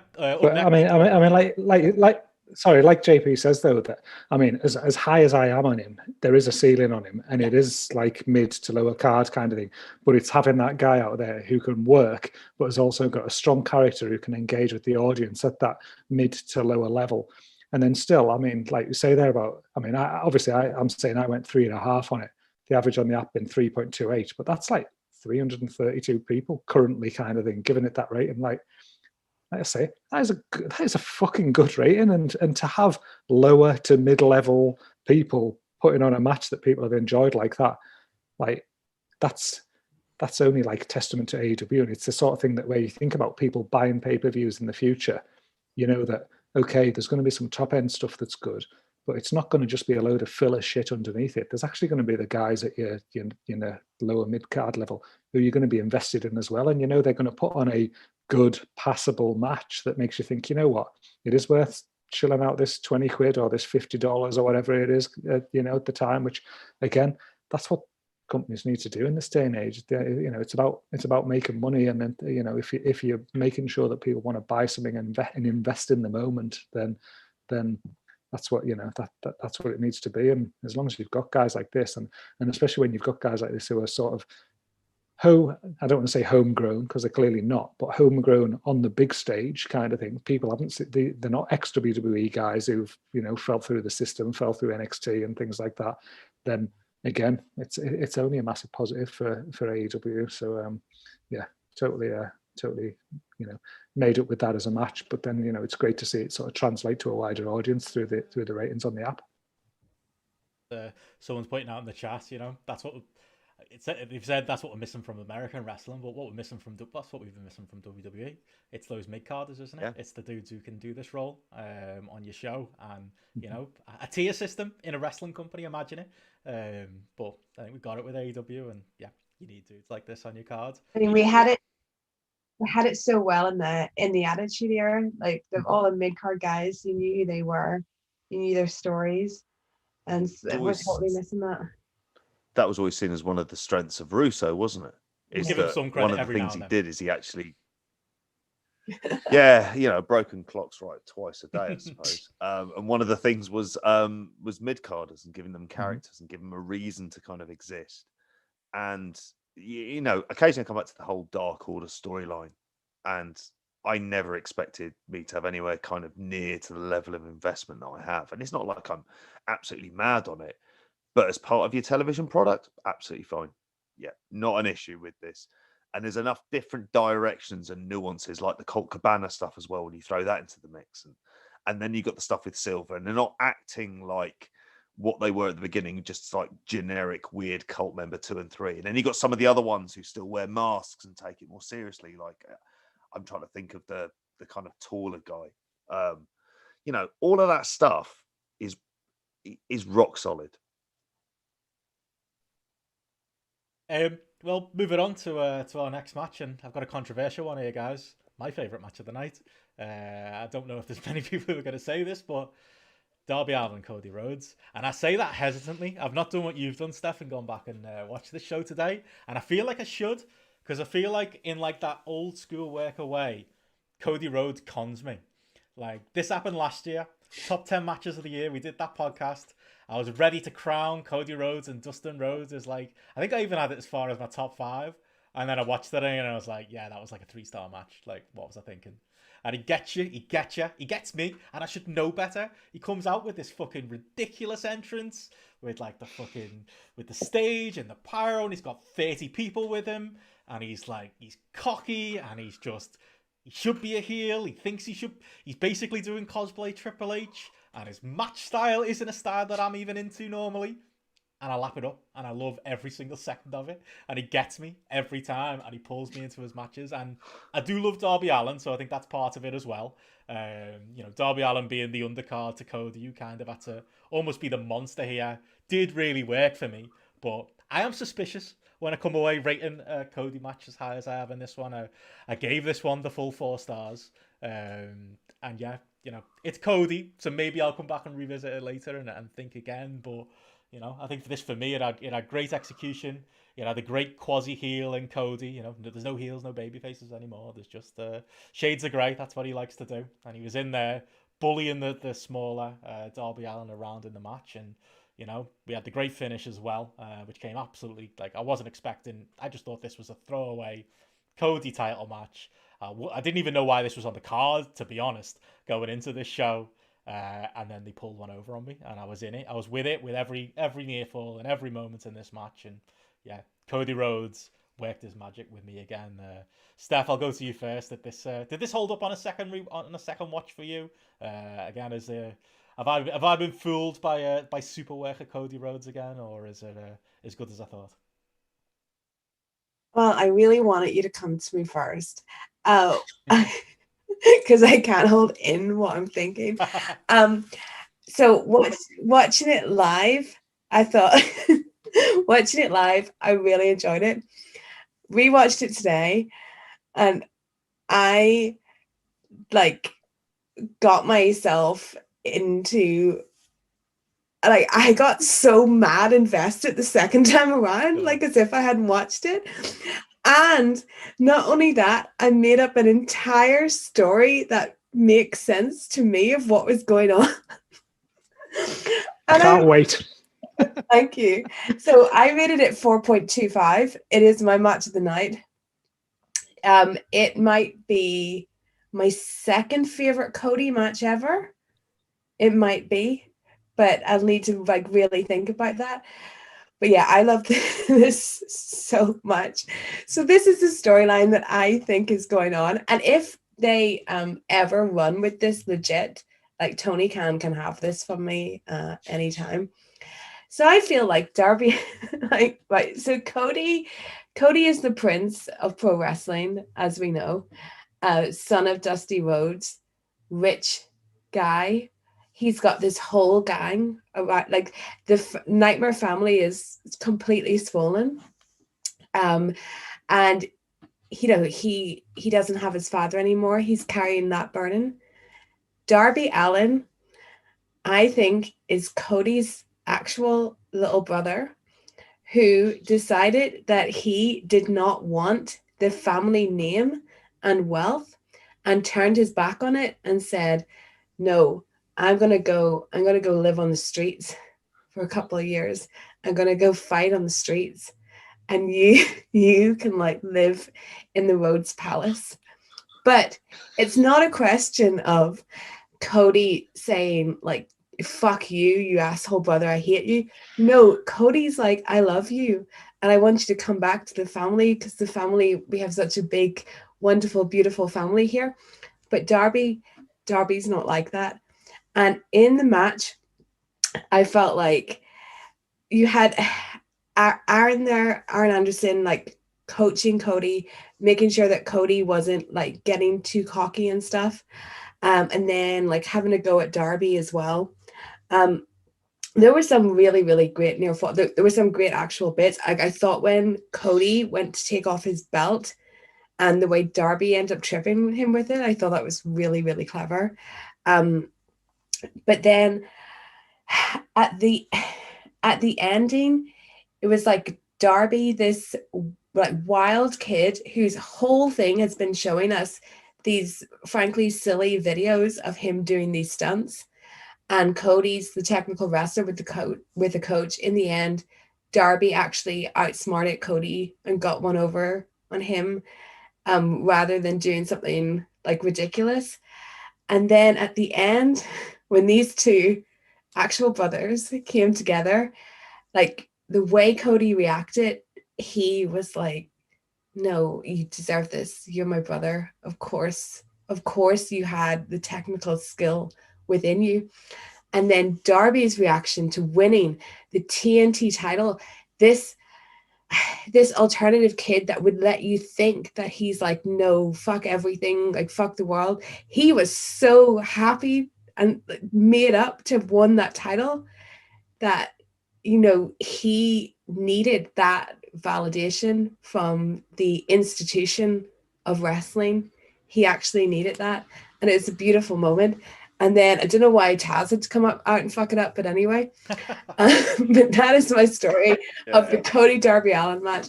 I thought it was epic. And it was my match of the night. Wow. I assume you saw that story as well, JP, in live time. You Exactly. You caught all those story beats, right? Yeah. She just read my notes. Tell me that wouldn't be good if they booked that, though. Tell me you wouldn't be invested. I don't doubt it. I didn't see the whole homeless thing, though, happening. That seems like a bit kind and I thought you were going to say son. I'm sure. No, Cody's way too young to have him as a son. He's a little brother. I'm sure Darby Allin. Dustin's son? I'm sure Darby has slept on the street. Well, you know what? If he's Dustin's son, that could work as well. We can edit But Dusty's Yeah. illegitimate son. No. See, I had him down as Sting's potential son, but now I'm sold on this new Rhodes dynasty. God, it's so many of them though now in that, isn't it? It's I didn't see that storyline, I must confess, and I mean, there's a part of me would like to go back and see this again. I mean, I went 3.75 on it, so I really liked it. I just thought there's a lot of really interesting dynamics going on here, isn't there? That you've got Cody as this completely baby face, but with these very clear heel tendencies, and it's fine, and it actually adds to the character rather than being all of one thing or not the other. So the idea of Cody going heel, you can see it almost in every moment, which is kind of great. Or maybe that's just me seeing that in there, but I just like the dynamic that was here. It reminded you of kind of like the first match with, just the way that Cody was getting so cocky, and you had Arn getting angry with him at ringside. Just having the surname back kind of created, I think, this little bit of a buzz. And I will say that in terms of a live crowd, as much as really shouldn't be happening at all. This was the most noise that I'd heard from a live crowd, and I think it really benefited this match. I think it's that Cody trick of getting a crowd engaged, and they had 1,000 people there. They're going to make some noise, and they were all willing to make some noise because they were clearly on a high from the match they'd seen previously. But yeah, I thought this was like a really good piece of sort of classic professional wrestling storytelling. I think when it comes to Cody and the whole, baby face thing, yeah, he's a baby face, but he doesn't always act like a baby face. I think we receive him as a baby face because we know his real life story. And even though if you take someone like, for example, Roman Reigns, we know what he's been through in life, but I can still watch SmackDown and I don't think about that. I think about him playing this heel character. But with Cody, I can't see Cody without thinking of him as like the son of Dusty Rhodes, and Dusty Rhodes passed away and he was in WWE and he left to then go do this amazing thing that his dad never got to see. Like, I think that he carries that with him, and maybe it's because that actual real life story of him is a wrestling story in itself, so it's kind of always present, whereas other things when it comes to guys in their personal life are not ever going to be relevant or brought up to their characters. Cody as the character and Cody as the person absorbs his whole real life story because it is all part of wrestling. I mean, I think it's interesting, like with the characters, because obviously, like, Dusty was the son of a plumber, wasn't he? He was the working class hero sort of thing, and obviously Cody's not presented in that way. He's presented as being elite and he's wrestling royalty, and he definitely is. He's presented as the way the way he wears his suits and his whole look and everything like that is presented as something that's a bit more elite. And while I wasn't going down there long lost brother storyline when I was looking at it, I think the way this match works as the guy who's come from nothing and living in his car and going up against the guy who's essentially presented on TV as he's got everything and he's got all these people on his side against this loner who's come from nothing. I think the story in itself, the way they sort of like conflict against each other, I think it's a real strong one and something that like I've definitely enjoyed. And obviously it's something that they've done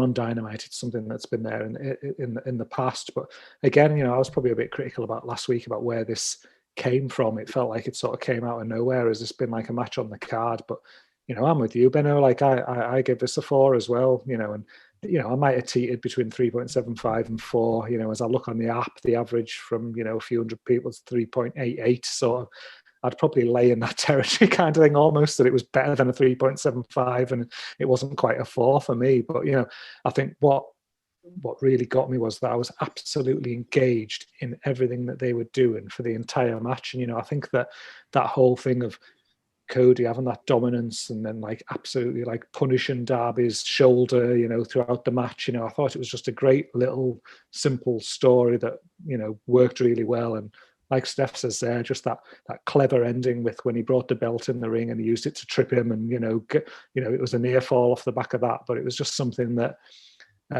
using his smarts, for his street smarts almost kind of thing of Darby Allin, whereas Cody's doing the whole, I've got my team in there, like in their Nightmare Family trackies, and Arn Anderson's there with his laminate clipboard, and all, we've gone to all the detail and everything like that. And it was that real kind of like butting heads in a lot of different ways. And then to see the sort of the street smart guy who's been getting fantastic reactions, when you talk, I think JP said there, the noise from the crowd.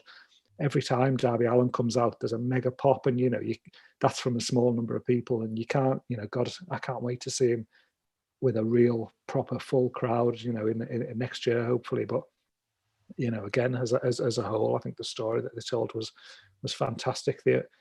I think the only time that I was drawn out of it was when I thought like Mike Chioda's face was going to explode or something like that. It looked like a boil in the bag gammon steak at one point or something like that. He was absolutely fucked. I don't know if he's been doing any fitness at all or something. But I was getting seriously concerned that he was going to like keel over in the middle of the match and have a heart attack or something like that. Because fuck me, the colour on that man's face was not healthy. And Mike, just get in the gym, mate, because if you're doing a few more of these matches in that heat, you're fucked.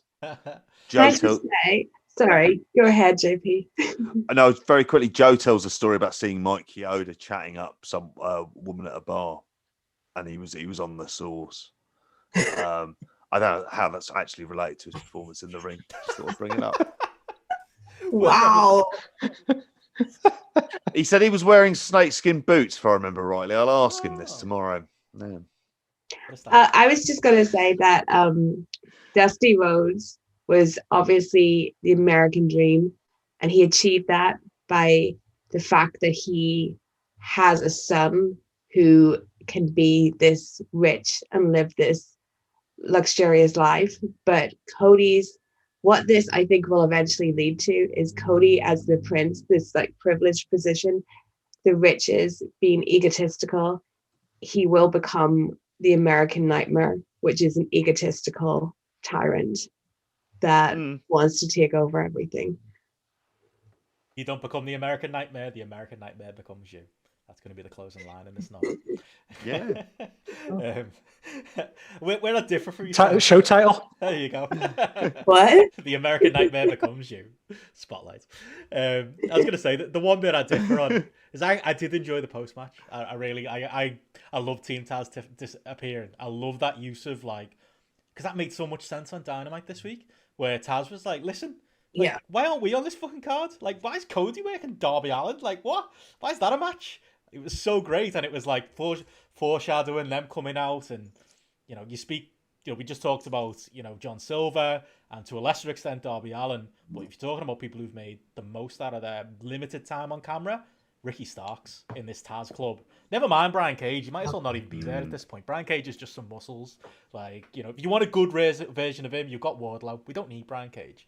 But Ricky Starks and him and Taz coming out, such a great angle. Like Ricky Starks, he's got the look of remember when The Rock first joined the Nation of Domination? That's what he reminds me of.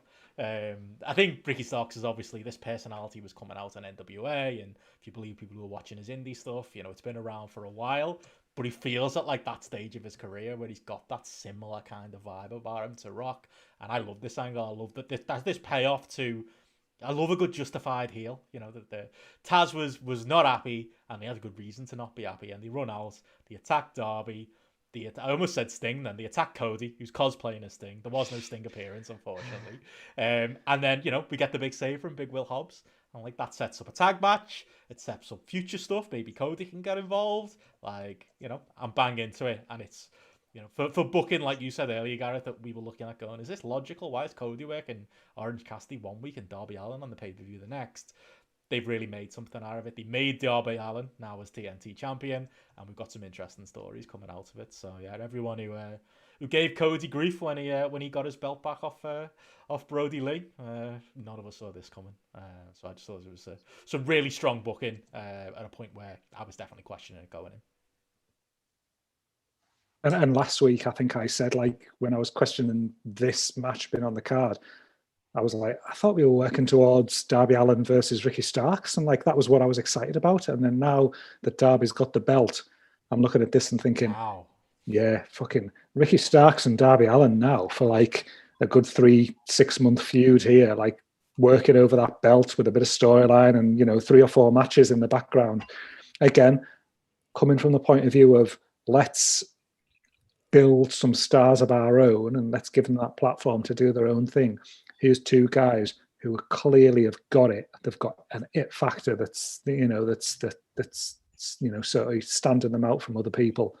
Let's give them the ball and run with it. And like, I'm excited. Like, I really, really can't wait to see this. And yeah, I mean, I think just building on the back of it, like it's really just taking things forward in the way that I kind of would have hoped that it would have gone. And as far as like a well laid out kind of layers to your cards, you know, Steph mentioned Triple H and The Rock earlier. That's what this could be. You know, I mentioned you know, him being like The Rock, him and Ricky and Darby is like that lower card feud that becomes a mid card feud that becomes an upper mid card feud that before you know it, it's main event in your shows. You can get invested in that. You can get excited about the possibility of that. And you know what I really enjoyed as well was when they had that beatdown with like Darby Allin on Twitter in the week before. You'd been reading a lot about, like Sting's stuff's disappeared off the WWE site, and there's drawn that whole association with Sting and Darby Allin. And when he was getting battered there, I was thinking, oh, here we go. This is Sting's spot kind of thing to come and make the save. But it wasn't. It was Will Hobbs. And I was like, when Will Hobbs came out, I was like, yes, I'm so delighted that it's not Sting, that it's their own guy. They're building somebody new to come and make the save kind of thing. We're not just like leaning on that 55-year-old guy who's suddenly going to come in and like batter Ricky Starks and batter Brian Cage and make them look shit in the same way that in the WWE, you just get like, oh, let's roll out the honky tonk man to batter Roman Reigns or something like that. Clearly it doesn't happen, but you know, equivalent of that kind of essentially. Not beyond the realms of possibility. you know. It's, you know, in essence, he's our big champ. Oh, here comes the Road Dogg and Billy Gunn to fucking batter them because DX was good 40 years ago or something like that. But it was Will Hobbs making the save. It was a new guy. It was, let's give this person the platform. And you know that then in the following weeks, there's going to be Darby and Will Hobbs tags with Brian Cage and Ricky Starks as well. And it's going to have some long-term forward motion with it all as well. And, you know, again, just perfect stuff from AEW for me, that. I didn't understand the Sting talk and the people that actually wanted Sting to be involved in that. Sting would be so detrimental because it's fine to bring in a legend, but Sting is too much of a character. It would have been a Matt Hardy situation where we're dealing with this character type, like unflexible person that you can't really do anything with. That's just a name. It would have been terrible. But I did not mind the I thought the angle in itself was really good. My only reason I said that, you know, then they came and fucked up was just because of my emotional investment in seeing these 2 brothers have a moment that I was just very sad to then see them be attacked. But great. And Ricky Starks is absolutely just future star of the company, to the point where I feel sorry for Brian Cage, you know. I feel like he's like he's someone, like he's the equivalent of if someone was like an extremely like a beauty queen and got like a position and thought that like, well, no one can touch me, and then someone else comes in who's like less attractive but has way more personality, and everyone's like, you know, when you weigh everything up, actually we'll take that one, sorry, you've been delegated to just standing there, like that. That's kind of the per position that Brian Cage is in. That's an analogy. It works. Brutal, isn't it? He should be a model. He'd be good at that. Yeah. No steroid testing in Powerlifting. but yeah, powerlifting. Yeah, that could work too. Okay, JP the chat asks, is Brian Cage Mark Miro? Might be something there. Mike Miro. I don't get that. What am I missing that seems really obvious? Maybe the fact that he's like, he was supposed to be like a big thing and he's not.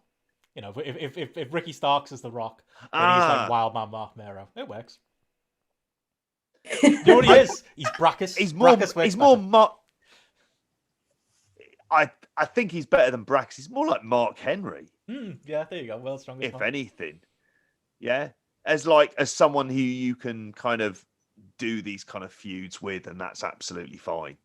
It's just kind of a big guy that you can have around. But clearly, yeah, it's Ricky Starks, and the options, and you guys I've said it already. It's just like the options are so sort of big with him and what he can do. But with Brian Cage, I wonder whether or not they're going to turn Will Hobbs heel and have them in a sort of like monster tag team. They still could, I think. Yeah, they could do. I love a monster tag team, so any fucking excuse, to be honest with you. I think Brian Cage, like, not only does he have Ricky Starks taking the star power away from him, but as Benno said earlier, like, if you want a big guy, you've got Wardlow. And Wardlow is, I don't know how to say this correctly. Wardlow's a big guy in that way where like Brian Cage looks like he's carved out of stone in a bad way, where it's kind of like almost like a mutant strength type thing, whereas Wardlow is just like a really good big guy that can do lots of things, and he's also got I think he's going to end up having good personality. He's good looking as well. So Brian Cage has not only been like taken over by this smaller guy in his own team, you've also got like a much better big guy in Wardlow as well, where I don't know, I think I would have taken a WWE contract about him at this point. Yeah, Brian Cage is the warlord. That works. That works. Sean in the chat has explained that his analogy was, well, if we're talking, he's Mark Miro because when Mark Miro came into the WWF, he had Sable on his arm, which I think is the equivalent of Ricky Starks. Sable is Ricky Starks. Vince ran with Sable. I love it. And poor Mark Miro dropped like a stone. It makes sense. Go back, Sean. Yeah. Moving on. That's a fair shout, actually. It works, doesn't it? Next up, we've got a match where going to get plenty of, hopefully, Gareth love in here. Nyla Rose and Akira Shida. Unfortunately, a match I gave 2.5 stars, and I'm expecting I'm about to be told off here why I'm so wrong. Gareth, you're angry at the beast that you created here on GRAPPL. Average of 2.79 for this thing. Not looking good, but a match I know you were a big fan of. I think this follows the trend. I think with AEW and women's matches, they definitely dip like on the app, and I don't know, maybe it's just me enjoying them more than other people, but I'm always dismayed to have my rating in my head to go and punch in and then see that it's tracking at about a star less than than what I'm planning on putting in. But like, I think Shida is so fucking good. I think the way she strikes, I think the way she, the physical presence that she has, the natural charisma that she has. I think that in this situation, the way she sold as well, like she'd had a right knee injury in this match that she sold throughout. That was absolutely fucking fantastic. The way she the way she did, and clearly like flew under the radar. But just this match structure as well of this. As Shida has been presented in quite a dominant way, like Nyla Rose was always presented significantly more dominant, and in previous matches she's just fucking walked through people. And yeah, when Shida beat her for the belt, it was quite a big moment, but Nyla Rose was still pretty dominant. Like Shida was dominating things here like pretty early on, and there was a lot of like power moves and strength moves and things, and it took sort of Vicky Guerrero getting involved to sort of turn the tide of the match. I thought there's just a great story throughout. Like as far as I'm concerned, I just thought that Shida just looked absolutely first class. I think that like one of the big like negatives I'll have with a lot of women's wrestling is that sometimes it looks a bit like just a bit sort of play fighting almost. It looks too light, it looks too smooth, it looks a bit like I'll have a go, then you'll have a go, and it's sort of like the little reversals and things like that, just like there's no effort and things like that. Whereas I think Shida makes what she does look as real as anything, and I really feel like that when she's fighting for everything, and she's in a contest, and she's genuinely trying to beat the person that she's up against. And I think that just really like carries through in the way that everything that she does, and whether that's when she's on the offense or whether it's whether she's like selling and she's on the ground. And I think that something that like really resonated with me was the way that like Nyla Rose did that thing where she like pulled Shida up when she had her beat, and then like Shida did the same to her, and it just sort of that confidence and like strength of character and charisma and I'm fucking boss kind of thing just like came across with her as well. I just loved the way that she was able to just be dominant and execute like a lot of real power moves, and just the way the finish worked as well with the knees from Shida. I thought it was absolutely spot on. I ended up giving this 3.75. I thought, in light of the matches that had gone before, it was probably something that was felt probably a bit under pressure really with the quality of what we'd seen there, but it was great. It was really, really great. And I mean, one of the things that we haven't referenced there was the buy-in and the Serena Deeb against Alison Kay, which was also like a very, very good match. It was it's tracking at like 3 stars on the app, which again for a women's match in AEW on the app, from a ratings point of view, is really good. But Thunder Rosa coming out there again at the end, as with me thinking probably, yeah, she's gone for good kind of thing. And I was so hyped for this Shida Thunder Rosa feud. And again, I've not been like all over the internet in the last 24 hours, so I don't know what the deal is with that. If it's if she is signed, sealed, and delivered elsewhere, I'd suspect not if she's turning up on this show. But for me, like these two can just be money together in 2021 again. And in the same way that we've got things like we're waxing lyrical about Starks and Darby Allin, I can see these two doing it for the women's division as well, and really building that up as two people who haven't been seen massively on the national scale or come through the WWE system or something like that, and just really taking things forward. So yeah, awesome stuff for me. I don't know if you're now going to drag it down, everybody else, or not. Wish I had that stronger feeling on it. Like, you watched it twice, Steph, so, have you... How about you? Honestly, exactly what you just said. I wish I had that stronger feeling on it. And this, Gareth, you're making me want to watch it a third time. Like, I hope I've made you all want to watch Cody and Darby with my story in my head for another time.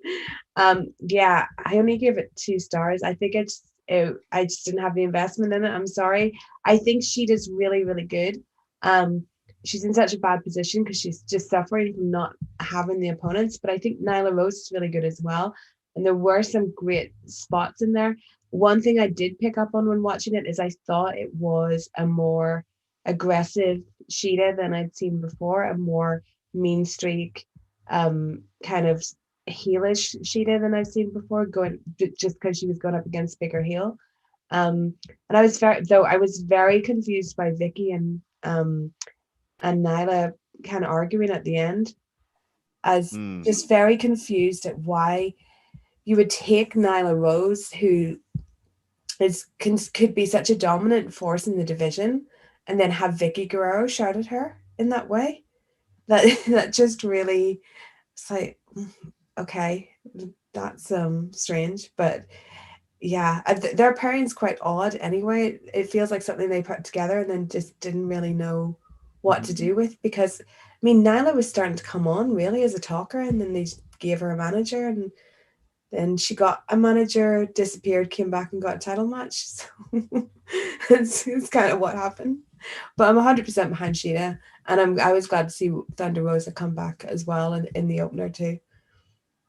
Where were you on this one, JP? I went 3.25.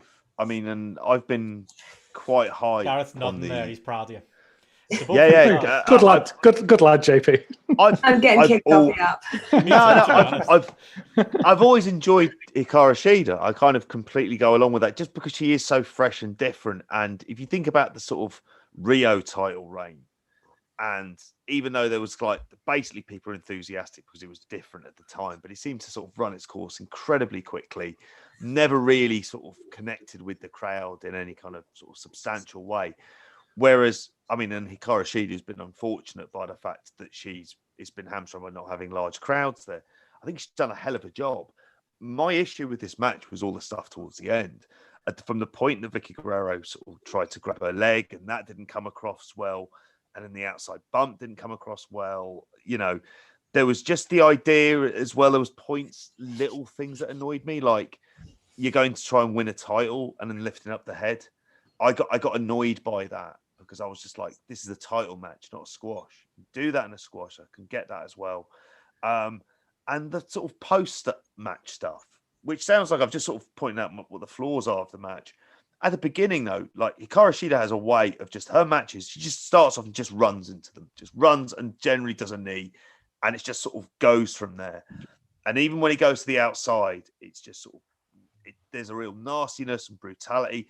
Nyla Rose again improved from the last time. I would have to say those kind of little botches that were part of those first few matches seem like quite a way away now, and the way she carries herself, and she's. To be honest, I never understood the pairing with her and Vicky Guerrero in the first place because I didn't think she necessarily needed a manager. Because do you know what? She's a great promo, really. She is, like I say, great's probably a bit much. I think she's a very good promo. She's someone who she acted in a Canadian TV series, Yes. I think, before she got into wrestling, and you can tell that. And like, she's also as well up for taking some of those bigger bumps that you wouldn't expect her to kind of be up for taking as well. So yeah, because there was a couple of bits, I think there was like the Falcon Hour off the top, which just looked absolutely kind of mental. So if it wasn't for the kind of the way it ended, and again, this would be a feud that they're going to come back to several times because it was so new for Nyla to be with Vicky Guerrero, and now it isn't. It's a strange kind of transition to know really what's going on with her, but. Yeah, I went 3.25. Got one supporter there, Gareth. Yeah, I don't know. Maybe it's the Vicky Guerrero there to the end, mate. Involvement. I can't get over her being in AEW. Like, that is like, she just doesn't belong. I think there's a place for her, but I don't think that's the place. You know what? I think I'd actually rather see Vicky Guerrero basically doing her cougar gimmick again and paired with a younger guy that can't really talk, that they're developing, that she can talk up. Jungle Boy. Griff Garrison. Love triangle, perfect. You know, I think something like that where she can actually work the mic and it would be entertaining as well is way better than pairing her with a strong woman that shouldn't need anyone else. Really? Yeah. And I think it would suit Nyla Rose to just be on herself and as a heel, like. Obviously, she's had the belt, but, you know, she's almost just going to be that dominant, beatable heel who can be used to build other people. And it becomes almost that, you know, once they've got through Nyla Rose, then, you know, there's a step onto the title as well. And, you know, where she can talk, she's not going to be someone who's going to lead the division and things like that. She doesn't need Vicky Guerrero really. So, you know, I think it's definitely a route to go down is just have her there as that kind of like stepping stone gatekeeper almost, as let's get through this big monster in the same way that in the past someone would have to get through Earthquake or get through Bam Bam Bigelow or whatever it might be, sort of thing, to get to the top of the card in the good old days when there was a tiering to the booking sort of thing. So again, yeah, I think that'd be a great spot for it. Next up, we had a very divisive match. Looking at the GRAPPL ratings and hearing people talk about this one, I've heard people describe it as 5 stars. I've heard people describe it as 2 stars. I went with a solid 4. This being the FTR of the Young Bucks. Yeah, I don't know. I was kind of watching this one, quite enjoying it, and then logged on to Twitter to see what the reaction was from people, and so much extreme reaction in both ways. Maybe it's expectation. I I just don't buy FTR anymore. I think I'm at that point. I feel like we all got worked into this tag team capable of 5-star matches, and I don't think they are. I think they're a good tag team who can have a good 4-ish star match like this with the Young Bucks, but I don't expect 5-star work, and I'm not going to pretend it's 5-star work.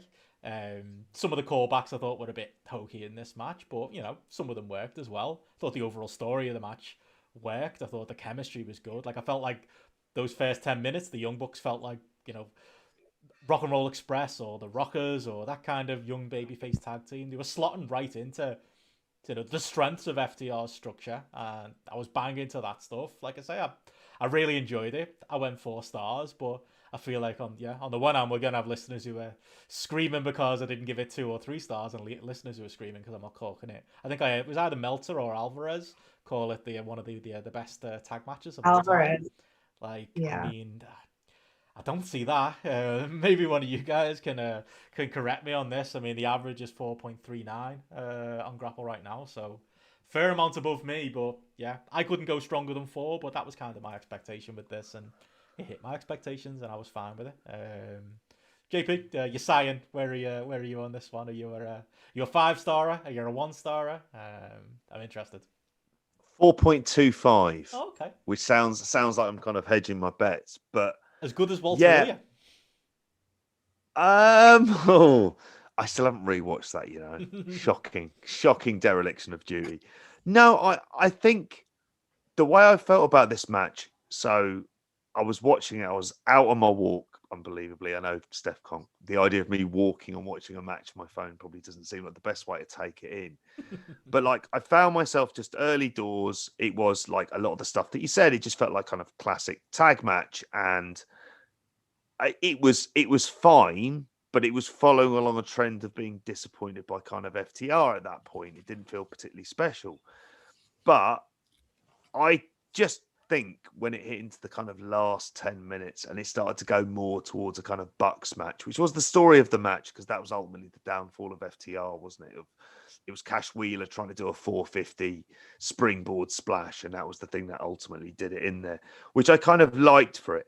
And it just sort of, the stakes got raised and it just sort of started to get a bit crazier and a bit wackier, and I was kind of grateful for that. And I was thinking, well, this is definitely the best match that FTR have had. Whether or not it hits the kind of that idea of the kind of greatest match ever is like, no, like it probably would end up ranking maybe 3rd, 4th in AEW's history, and that's only over a year.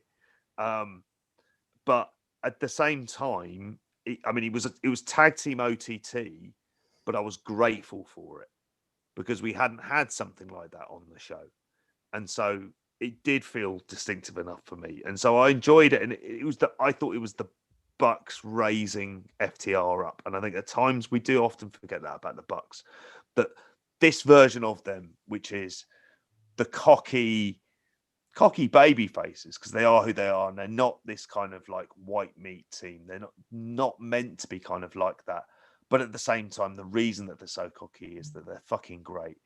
And here I thought like they were great. There's the idea, like a lot of people saying if a Nick Jackson like singles run would be great, and I don't get me wrong, I would love to see it, but I think Matt Jackson's selling. I mean, he just feels like he's been working this con on us since New Japan about the lower back stuff, and he has been, and it's been a hell of a con, and I've loved it, and he's doing it again, and he just both of them together, you realize kind of them as your tag team champs is really what you want to go with at this point in time. You're wanting to put on those big matches on pay-per-view. You've got all these various other tag teams that they can go in there with. You've got FTR who can come back and then blame the fact that, you know, Tully wasn't there and whatever to give them the advice for it. And they were more motivated as well. And I felt like as the match went on, when it started to get more desperate, there was one near fall where Cash Wheeler just comes in completely off camera to break it up. And I thought like, those are the kind of things that I thought were tremendous. So yeah, I really enjoyed this. How about you, Gareth? Yeah, I thought it was good. I like the way it built. Like probably again, it was one of them that you're going in with an element of the expectations around it, and you know, it was probably sort of like slightly conflicted in a way, in that there was expectations around it, but equally, I was thinking there's no way they can live up to the expectations or what they want to achieve through this match. I think that it started quite slow, and there was part of me at the start of the match that was kind of probably preparing myself to be quite like negative and quite snarky about comments about it, really.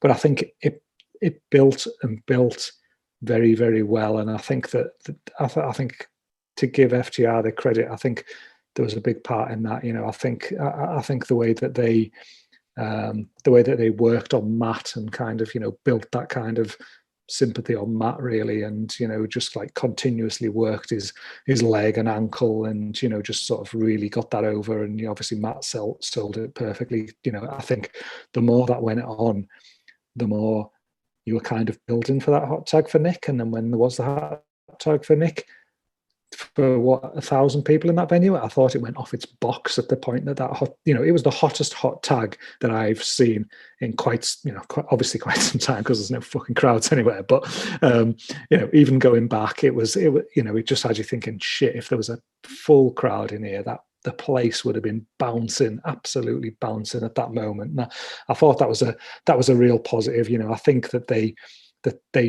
built it in a way that really kind of got you into it and got you engaged with it. And ultimately it ended up being a very good match. I've give it 4 stars. I think that it was at that level for me personally. It didn't go beyond that level. I think there was elements to it that just felt like it was just needed a bit more. And I've probably got my same doubts about like FTR as well. I was just doing a quick sort of scan here, and it's like, if Meltzer or Alvarez or whatever's talking about being one of the greatest tag team matches of all time, it's currently like the 43rd greatest tag team match of all time on GRAPPL. So clearly GRAPPL users don't agree, and there's a lot of things, there's a lot of matches above that you may be looking at and you think, yeah, you're probably right, or there's some much lower profile matches there that you think actually, on rewatch they probably are going to be better than this. But ultimately it was a very, very good match on a card that delivered, ticked probably 7 or 8 boxes that you needed it to tick in terms of, performance on the night and, moving things forward where it needed to get. So, you can't complain too much. It kind of almost feels like it's in a way, it's almost like, unless it was a pure 5-star greatest tag team match of all time, it was always going to be an element of disappointment to certain people, and maybe some people like rate it down on that basis because there had been so much expectation built up about it, and not necessarily expectation built up by the fans, expectation built up by the Young Bucks and FTR and the way that they've presented themselves and almost presented this match as been some dream match that probably amongst wrestling fans it wasn't as big a dream match as they've built it up to be, kind of thing. So it's heaped a load more pressure on the match. But it was very, very good, very good 4-star match. It's rated higher on the app than that. It's sort of around about that 4.25 level. But I don't know. For me, we've mentioned this before, but maybe it was like the reaffirmation to me that maybe American Alpha was the dream match all along. What we want. There wasn't an American. There wasn't an American Alpha spot in this match, was it? Is that the one tag team they didn't give us? They should have come out with like a Reddy, Will, and Gable towel. That might have added to this one. Where did you land on it, Steph? Best tag match of all time, or not in that league? Best tag match of all time, sadly, but I give it a 4.25. So, like that's high for me. And some of my other ratings.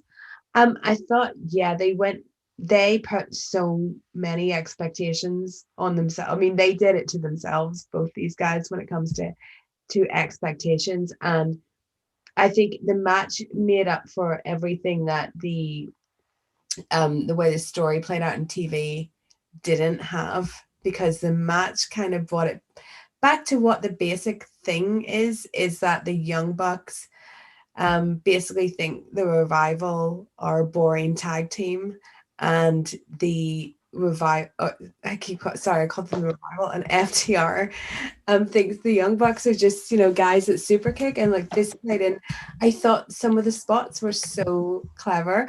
I mean, I really thought the spot with the chair where Dax closed his eyes was so clever.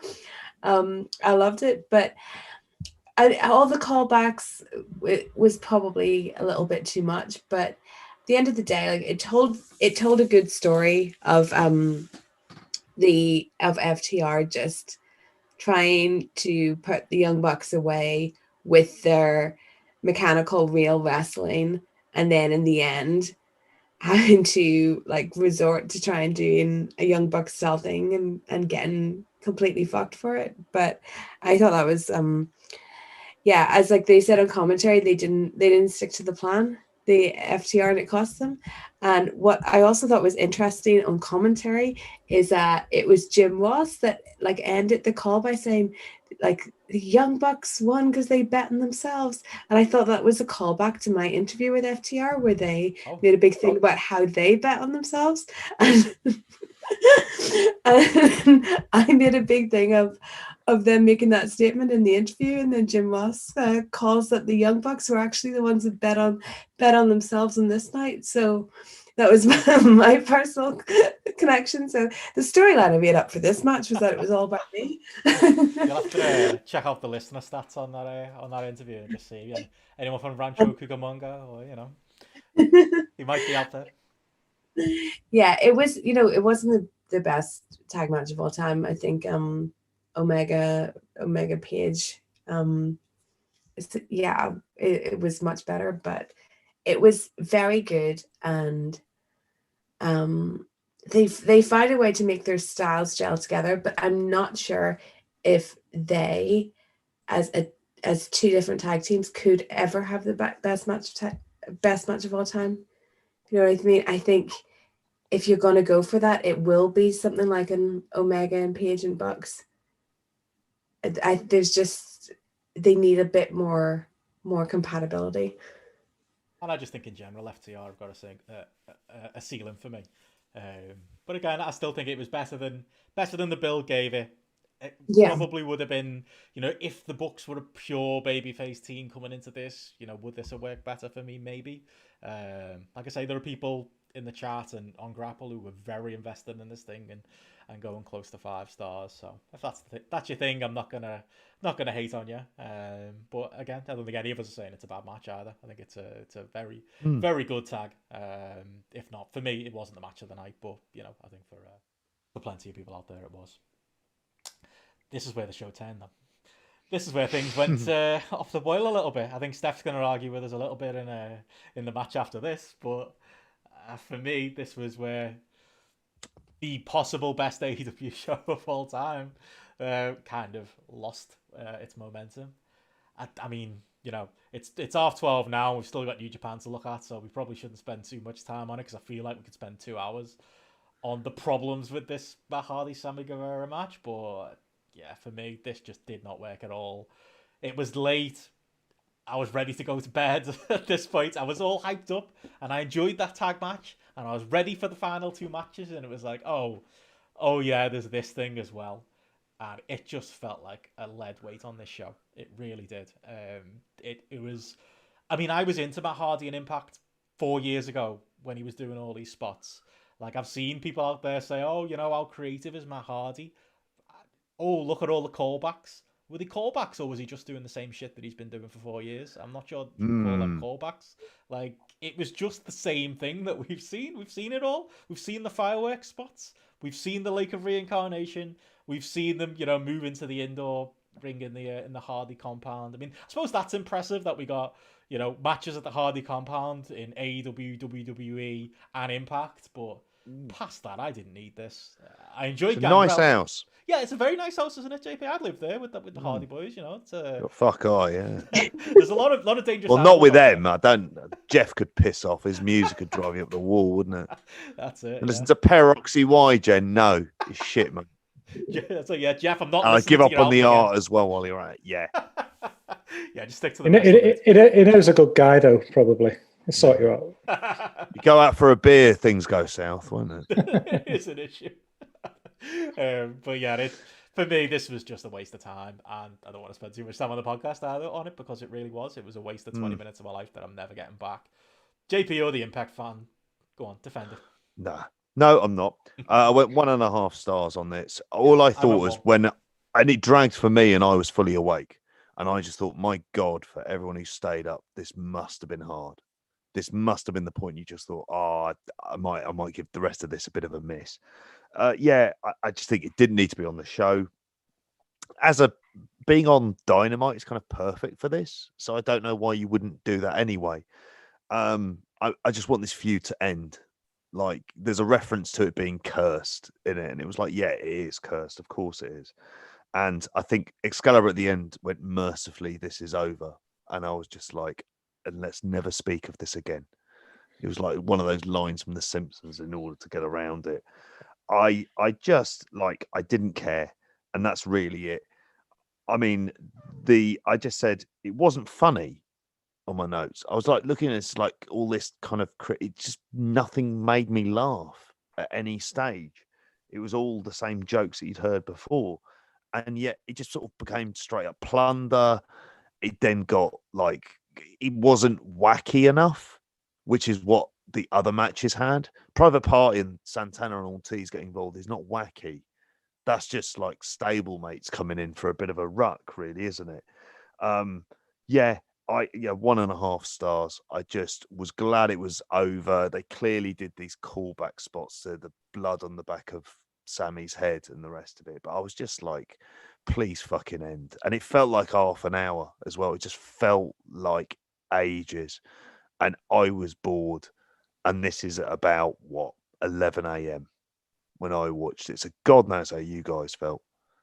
I was struggling at this point. I really was. You know, I think I certainly wasn't like excited about watching this in any way at all. And then when the match just kept going on and on and on, and you know, like it did last 20 minutes, the match itself, and like that is just painful for a match of this type. But you know, I think for me, it's just the whole, like, we've just seen this and we've seen it so many times, and like there's nothing new or innovative about it, and everything that Matt Hardy's done for me on AEW TV has just looked negative and a backward step, and it's just looked like it's almost like something from a bygone age now, sort of thing, the way it was. Whereas if you think about it, you know, like I tweeted last night, I almost feel like I'm punished for liking the original or being entertained by the original Impact stuff when it happened, and that was because it was so different and it was so hammy, and it was, you know, it reminded me of like The Evil Dead or something like that. It was so hammy and camp and just like ridiculous, and like,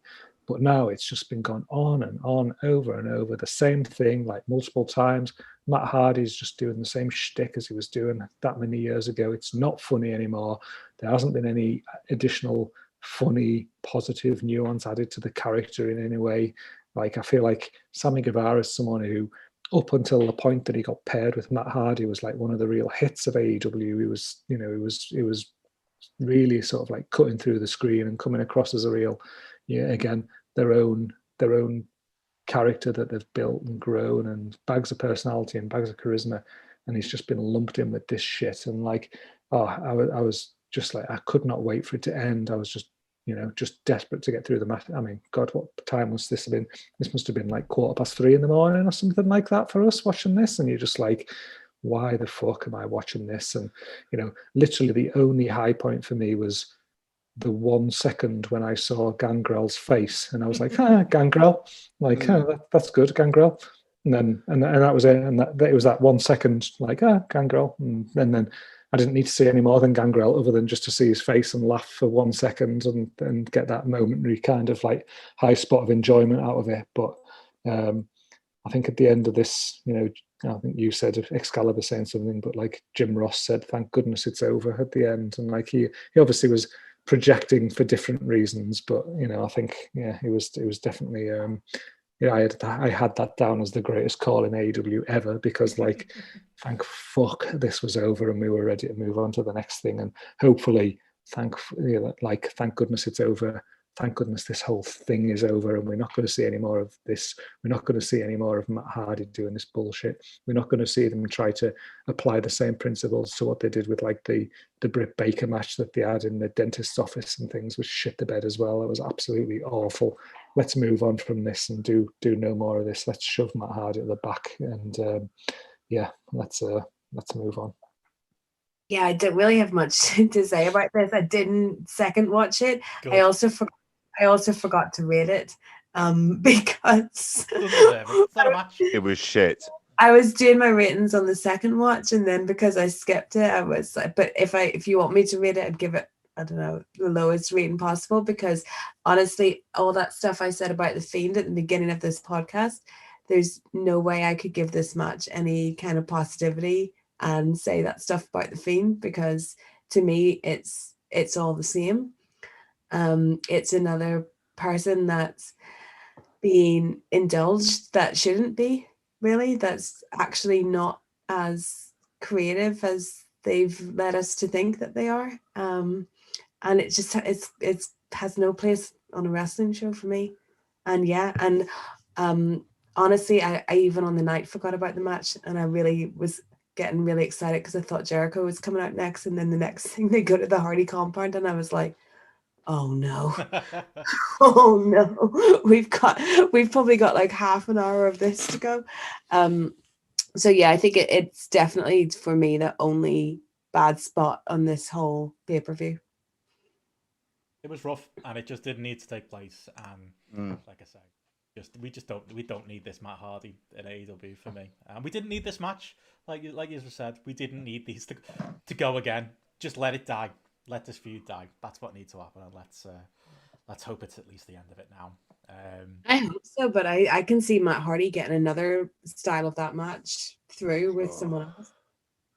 Luther. Oh God. I'll watch that, but if it's on Dark, it has to be on Dark, then I'll watch it. Yeah. But yeah, you mentioned this, Steph. That was the low point of the show, because I think I thought MJF and Jericho up next. Obviously, much better than that, but I'm not sure. For me personally, that the MJF and Jericho pulled my enthusiasm back. I don't know what it was about this match for me. It just didn't land. It was, I either wanted them to go full shtick or turn that angle on Dynamite where MJF speared him through the back of the announce table into something more serious. And we kind of got something in the middle. Yeah, it was just a match. I felt like it was going to be, a bit of comedy, and then, there'll be an angle, and then we'll get the real match later on. And to be honest, it felt like they tried to do a real match here. Yeah, again, it was getting late in the night. I just didn't want it at this point. I was ready for the main event, and it didn't work for me. But, I'm feeling, Steph, you might have I went a gentleman's 3. I'm feeling you might have a different view on this based on your comments just then. Just trying to see what I rated. No, I didn't give it a 3. That's ridiculous. This 3.5. There you go. Well, okay, this match firstly needed to happen for me, because I do get very down on cinematic matches. Matt Hardy thing, it does quite upset me. So what I needed was for Jericho to come out, basically, and make me happy again. This match, maybe this was your problem with it, Benno. Maybe you didn't get the story that this match was a match for people that are fans of Jericho's whole career. I thought it was a great a gift to the fans match. Firstly, when MJF had that light up robe, I popped so hard for that. That was good. I popped for that more than anything else on the show. That was brilliant. And I think that, so on Dynamite, we saw MJF prove to Jericho that he had the killer instinct by attacking him. And then in this match, it seemed like he was trying to prove that he was a technically sound wrestler by working down Jericho's arm to prevent Jericho from doing the Judas effect. So he thought, whereas Jericho was trying to prove to this young guy that he still got it by doing all his signature moves and very much acting like babyface Jericho. He was 100% the babyface in the match, and the way he carried himself and the way that people reacted to him. So I think that MJF, he was trying to say to Jericho, yes, I'm a great technical wrestler and I've got a killer instinct. I'm going to zero in on what's your greatest weapon now, the Judas effect. And Jericho was saying, yeah, but do I really need the Judas effect? Because look, I can do all the other great stuff that I've been doing for 30 years because I'm still, just that great a wrestler. But then MJF's plan all along was to do this great angle at the end where he, got the ring from Wardlow, but then made it seem like Jericho had hit him with the bat so he could roll him up. And I thought that was just such a great, clever finish because he got the win over Jericho, but he didn't destroy Jericho, or he didn't properly beat Jericho, but he also didn't, fully hit him with a weapon or destroy him in a way in which then they could never coexist. That was like the way he got the win. Jericho, the character that he is like, I can respect that. All right, man, you're in the inner circle. And then not only that, we get that Wardlow's in the inner circle now too, which is so exciting. So I really loved this match. I thought I was thinking I would love to, if someone wants to make a documentary, watch Jericho, how he puts together matches, because I do think he thinks about little spots more than other people. And I would love to have heard him put together this match and all the spots of this match. It was great. I think it was a bit of a tribute to long-time Jericho fans. Well, no one agrees. Thanks. My reaction to that, Steph, is I said it was a gentleman's 3. I actually gave it 2.5. I just realised on GRAPPL. Dickhead. I went 2.5 as well. Benno, I did. Benno, sorry. I think you need to start watching shows with someone like me that can explain all the storylines to you, so you can higher up your ratings. It's clearly going over my head, all this deep storytelling that Jericho's doing in his plodding matches. Look, I enjoyed the pre-match and the post-match, but it didn't work for me as a match. But that's what it was there for. I mean, I thought as a match it didn't connect for me. I mean, sorry, Steph. I thought it was pretty average, pretty reasonably just kind of straightforward. I thought MJF was, the issue with him is he's kind of dependent on the person that he's in there with and what kind of match they're actually kind of working to. And I think I did enjoy the Hurricanrana spot, but the idea of the match was really to have MJF get into the inner circle. That was the whole point of it, and it achieved that. And there's lots of really, it's a story feud. It's going to end up in, what I thought was really nice about it is it gave the crowd a chance to really cheer for Jericho and sing along with Judas and things like that, which kind of then leads you into what we're going to be getting when, he's kicked out of the inner circle and it's MJF's. It's I'm fine with this. It's like a necessary step in order to get there. But when you're talking a 3 and 3/4 hour long show, it's like, bloody hell, another one of these. This is not the match you would have cut from that show, though. No, God, no. And to be honest, maybe mileage on it could be better if the extreme deletion isn't there and it's not dragging on. But I just thought generally on the whole, it's a match that had to happen in order for the angle to progress. Yeah, I'm in the same boat. For me, it was very much about getting from A to B for progression of the story. That was the function that it served. Did they do that in the best way they could? I don't know. For me, I'm the same. I give it a 2.5. As a match, I think following up on the back of that, after the Elite Deletion match, it was just half an hour in the show, or over half an hour, 40 minutes in the show, basically those two things that I could have just done without at that stage. And it definitely, I'd be pining for New Japan 6-match cards at that point, especially at that time in the morning. It just felt so slow to me. It felt really, really slow. And I'm as big a Chris Jericho fan as anybody. He's been easily one of my favorite wrestlers since his WCW days. Is someone that I'm always gonna want to see and get enthusiastic about coming out. But I mean, that match went as long as the Page Omega match. And to me, it felt like it was twice as long or something like that. It was painfully slow. And what I sort of didn't get with that really was the like Jericho can still hit his spots. He can still do that Hurricane Rana. He can still do the line salt and things like that, which, you know, the size he is now and the age he is now and things like that, it's quite physically impressive to see him do those things. But the in-between bits between things like that, I felt like I was watching like Dino Bravo against Eric Watts or something. It was just absolutely, it was Oh my I'm god. just going to hide past that right now. Good luck. it was so pain. Hey, she doesn't like Shida. It was it was just it was painfully slow to me at times, and I like the little bits, like, you know, I like the MJF jacket thing, and, you know, I like where it's going, and I like, you know, for the story. For me, this should have been 6 minutes, 8 minutes, or something like that. Just knock through it quite quick and just get it done out and out of there.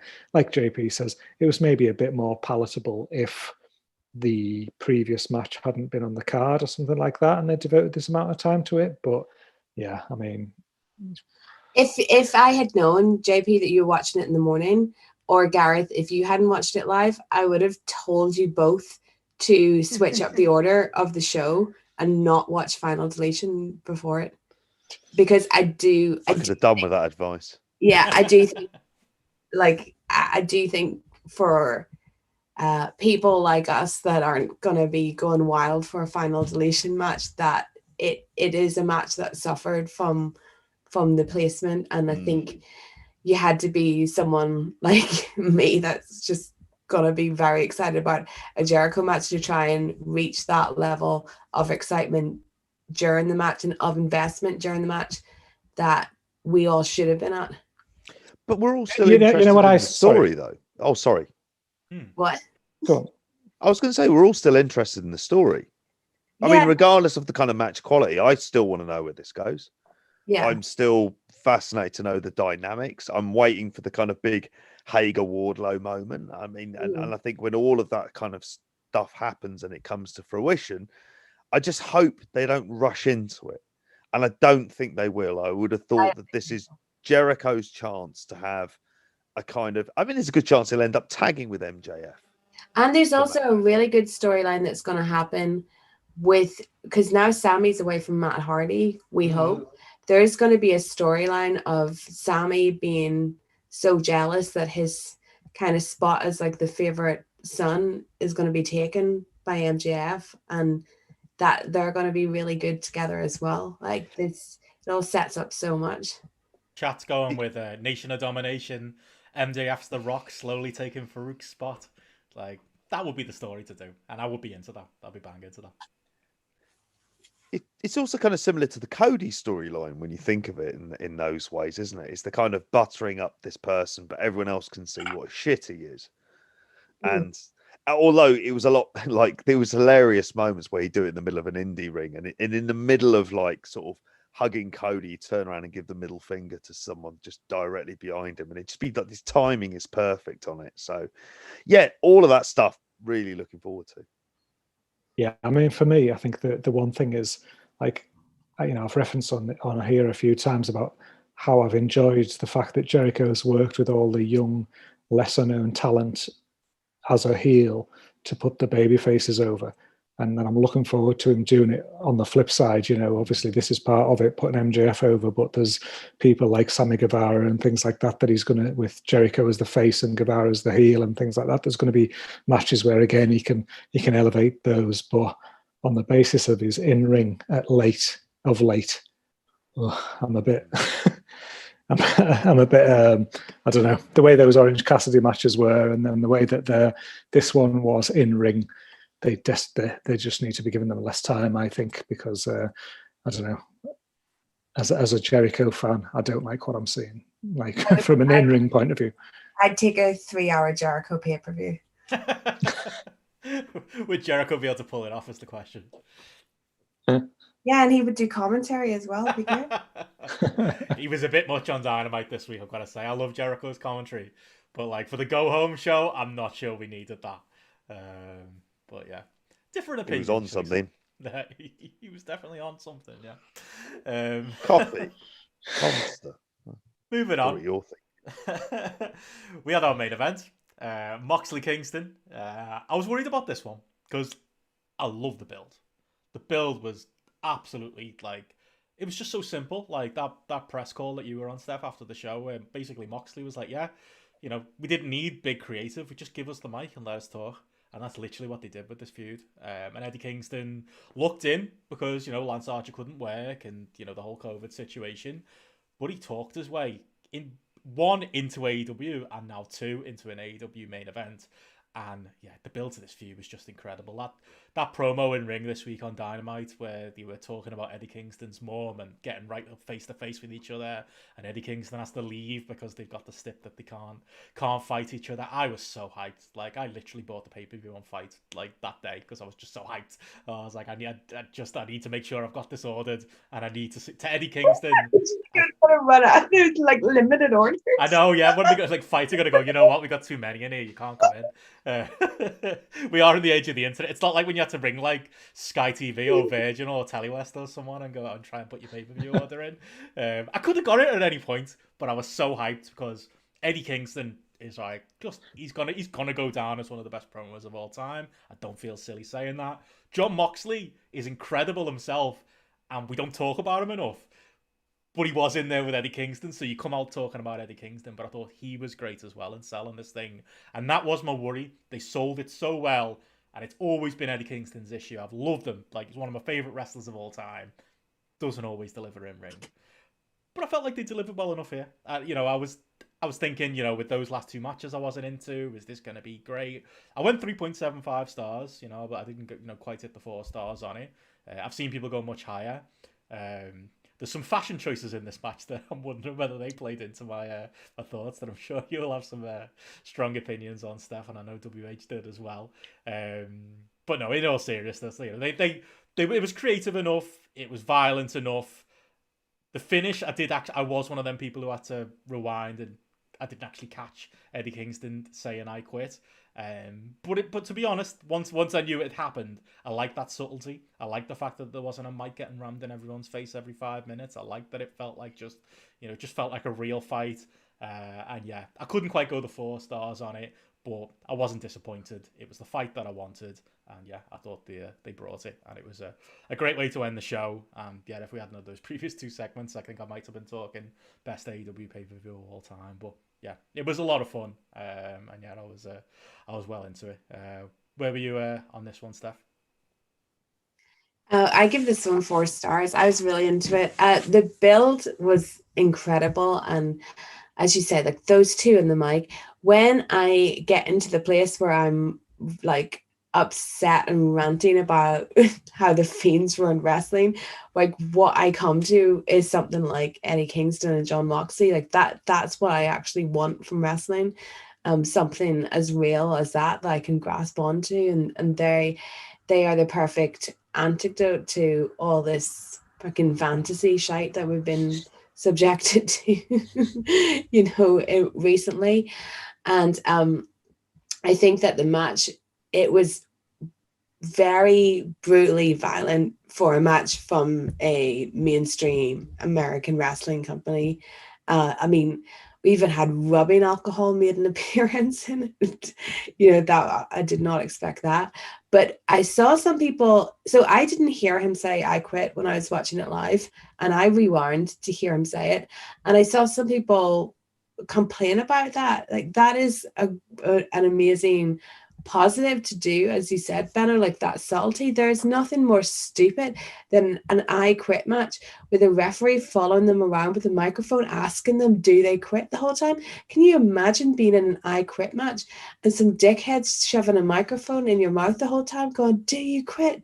Do you quit? Like, no, like that's terrible. It's just so terribly unrealistic. It was so much better the way they did it with Kingston, that even as a viewer, like you're watching it and you hear the bell, you're left with that lingering doubt, because at first I actually thought that the referee had stopped the match like in a compassionate way to end this, punishment of Kingston, and then to rewind it back and say, no, like he actually quit. He actually said those words, and he just, he said them because he's not going to shout them out. Eddie Kingston's not going to shout "I quit" at the top of his voice. He's going to say it in a way where he almost hopes you didn't hear it. So I thought the ending was beautiful. I like that Kenny came out, kind of a callback to what happened when Kenny came out for Moxley. And I think Eddie Kingston, as you said, he talked himself into a job,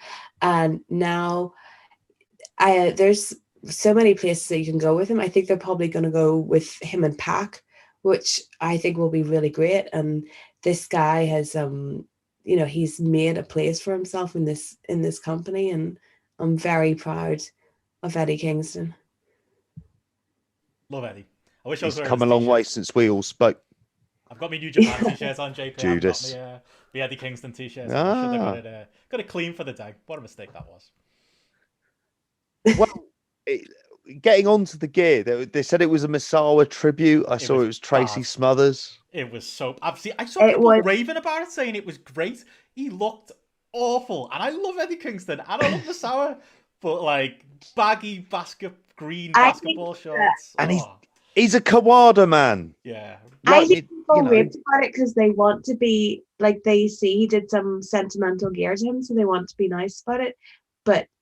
it was really bad gear. I honestly thought he looked like a dad that had put on his kid's Power Ranger costume and, ripped it. Yeah. I think the idea was that now he's getting his big chance. He wanted to go with the Misawa gear rather than the Kawada gear, JP. But just like you're saying, Steph, just dress him all black. Just that's all he needs. When he come out and he had the Tracy Smothers t-shirt on, he had the bandana on. How fucking badass did he look? And then the camera pulled out, and he's wearing Power Ranger shorts. Like, maybe it was like. I thought it was a beautiful. Go on. Yeah, I thought it was a beautiful tribute to Hornswoggle. I also like green. To me, green is like verging on what I would call like comedy color. Like, it's not the most serious color, and if you're in this like brutal death match, I just wouldn't wear green for that. It's a bit Hurricane Helms, isn't it? To go back to the extreme deletion. Didn't want to put that memory in there. Beyond that, though, in terms, he's come a long way since we all spoke to him in that kebab shop, hasn't he? It's good to see. He's lost a few friends, but he's come a long way. Yes, definitely. Yeah, for the better. I'm not necessarily a fan of these types of matches. I've said many times before, but this is exactly what this type of match needed to be. And it was what it allowed to do is when it was in between the kind of spots, they're both intense enough. And Kingston's like doing the kind of like stuff where he's going to pick up the barbed wire and then he drops it, which is basically just a way to get it into the ring for the finish, is what I figured they were going to do. That kind of the choke with the barbed wire.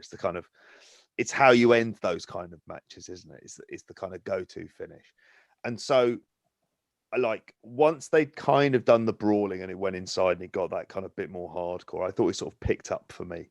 But it had a real intensity throughout, and it added on to the sort of good streak of Jon Moxley main event pay-per-view matches, which always seemed to me to fall into this 3.75 to 4-star range. And I went 3.75 on this as well. And I think it's very good. And it picked up. It would have been how I would have felt about it again if, say, like the extreme deletion wasn't there. But if you had this going from sort of 2.5 to the 3-hour point in a show, that would have been like, you would have thought, what a fucking card. I did really like it. He's made, talk about making the most of what you have, as you guys have said as well. It's just an absolute credit, but it also shows the kind of if you can deliver a promo like that, it's promo guys who are kind of getting there in the company a lot of the time. And that's why we mentioned Ricky Starks, because like he's someone who can deliver it. It's a key part of what AEW are using in order to kind of get that top tier talent over. And I don't know the role that he'll fulfill for me. Like I assume it's going to be the feud with Pac. That's good, because if that's a way of setting up Pac to become a title challenger as well, I think that's great. Like I'm kind of all in on that as well. So given how he came into the company, like going from the point of having to sell his gear, headlining a pay-per-view, it will probably do the same as what the last one did, which is what, 90,000 to 100,000, that mark generally. You'll be thinking, okay, he's delivered on everything he needed to do, and he worked as hard as he possibly could in that match, and he made sure to get it over, and he looked like he was in tears by the end as well, and it was like a hell of an effort. So yeah, I liked this more than I thought I would do. Yeah, I agree. Like, I think we were talking last week, and I was saying that while I like appreciate and love Eddie Kingston on the mic, I'm certainly not an in-ring Eddie Kingston guy, and like I wouldn't have been excited about, I can't ever remember being excited about seeing Eddie Kingston in ring, but this match was, obviously, it was almost like classic old school wrestling to me. It was, talk them into the building kind of thing. It was like literally, and Benno's like the prime example of that in a way. And they're saying there, he came out of Dynamite and just wanted to buy the pay-per-view immediately, and that is old school, isn't it? Come out of the building, you want to buy your ticket for the next event because like you can't wait to see what's coming. And I was very much in that position as well, that the feud had just been built so well that even though it was Kingston, we'd seen him on TV a few weeks ago have a match with Moxley, I was dying to see this, see this match. And I went higher than both of you. I went 4. Like, for me, like, I thought this match was absolutely everything that it needed to be. I think it just totally, it delivered from a hatred point of view, an aggression point of view, a violence point of view, like getting across the meaning, what the match meant to both participants. That totally cut through as well. I just thought it just really like resonated in all those different areas. And I went on a big rant here like a couple of weeks ago about the I Quit match at the WWE match, the Hell in the Cell that we watched, and the Roman Reigns thing.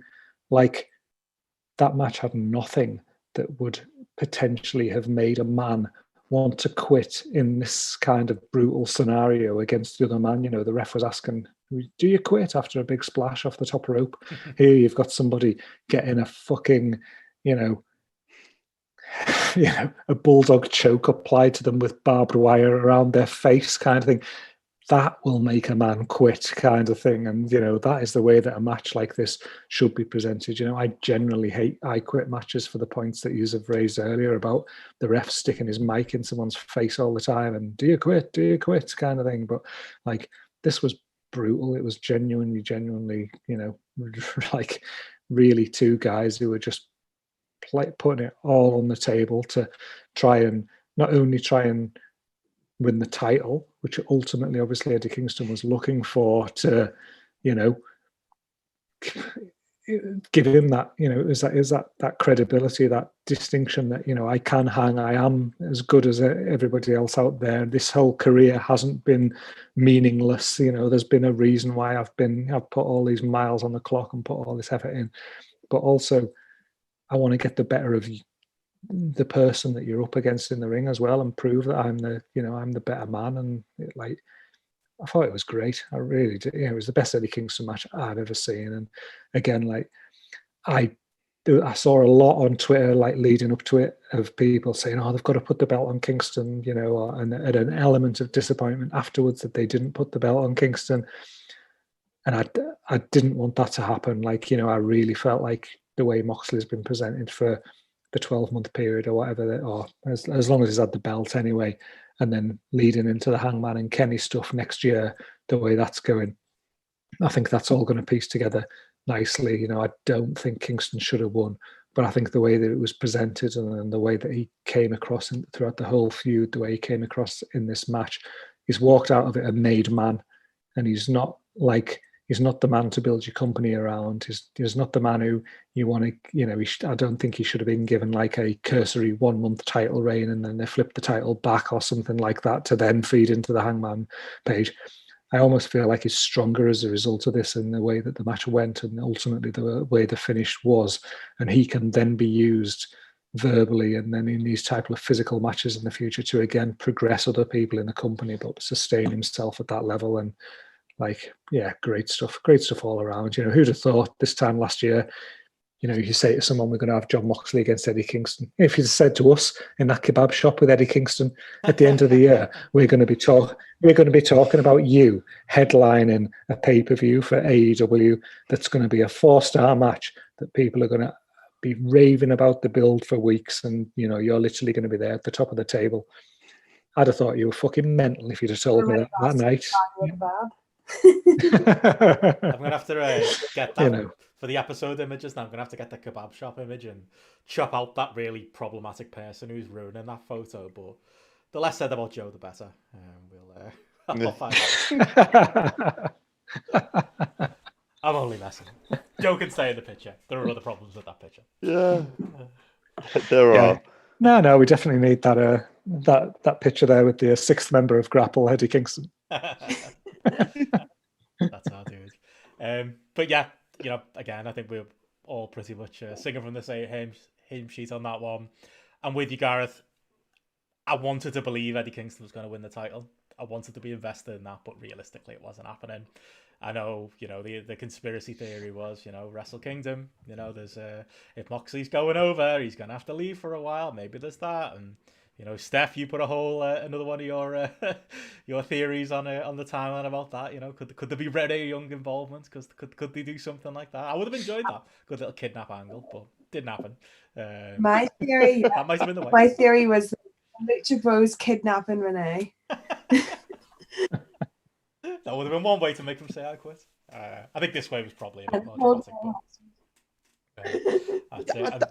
Do you see him? I don't see him going over there. Do you? Moxley? No, well, not now. No, not for Wrestle Kingdom.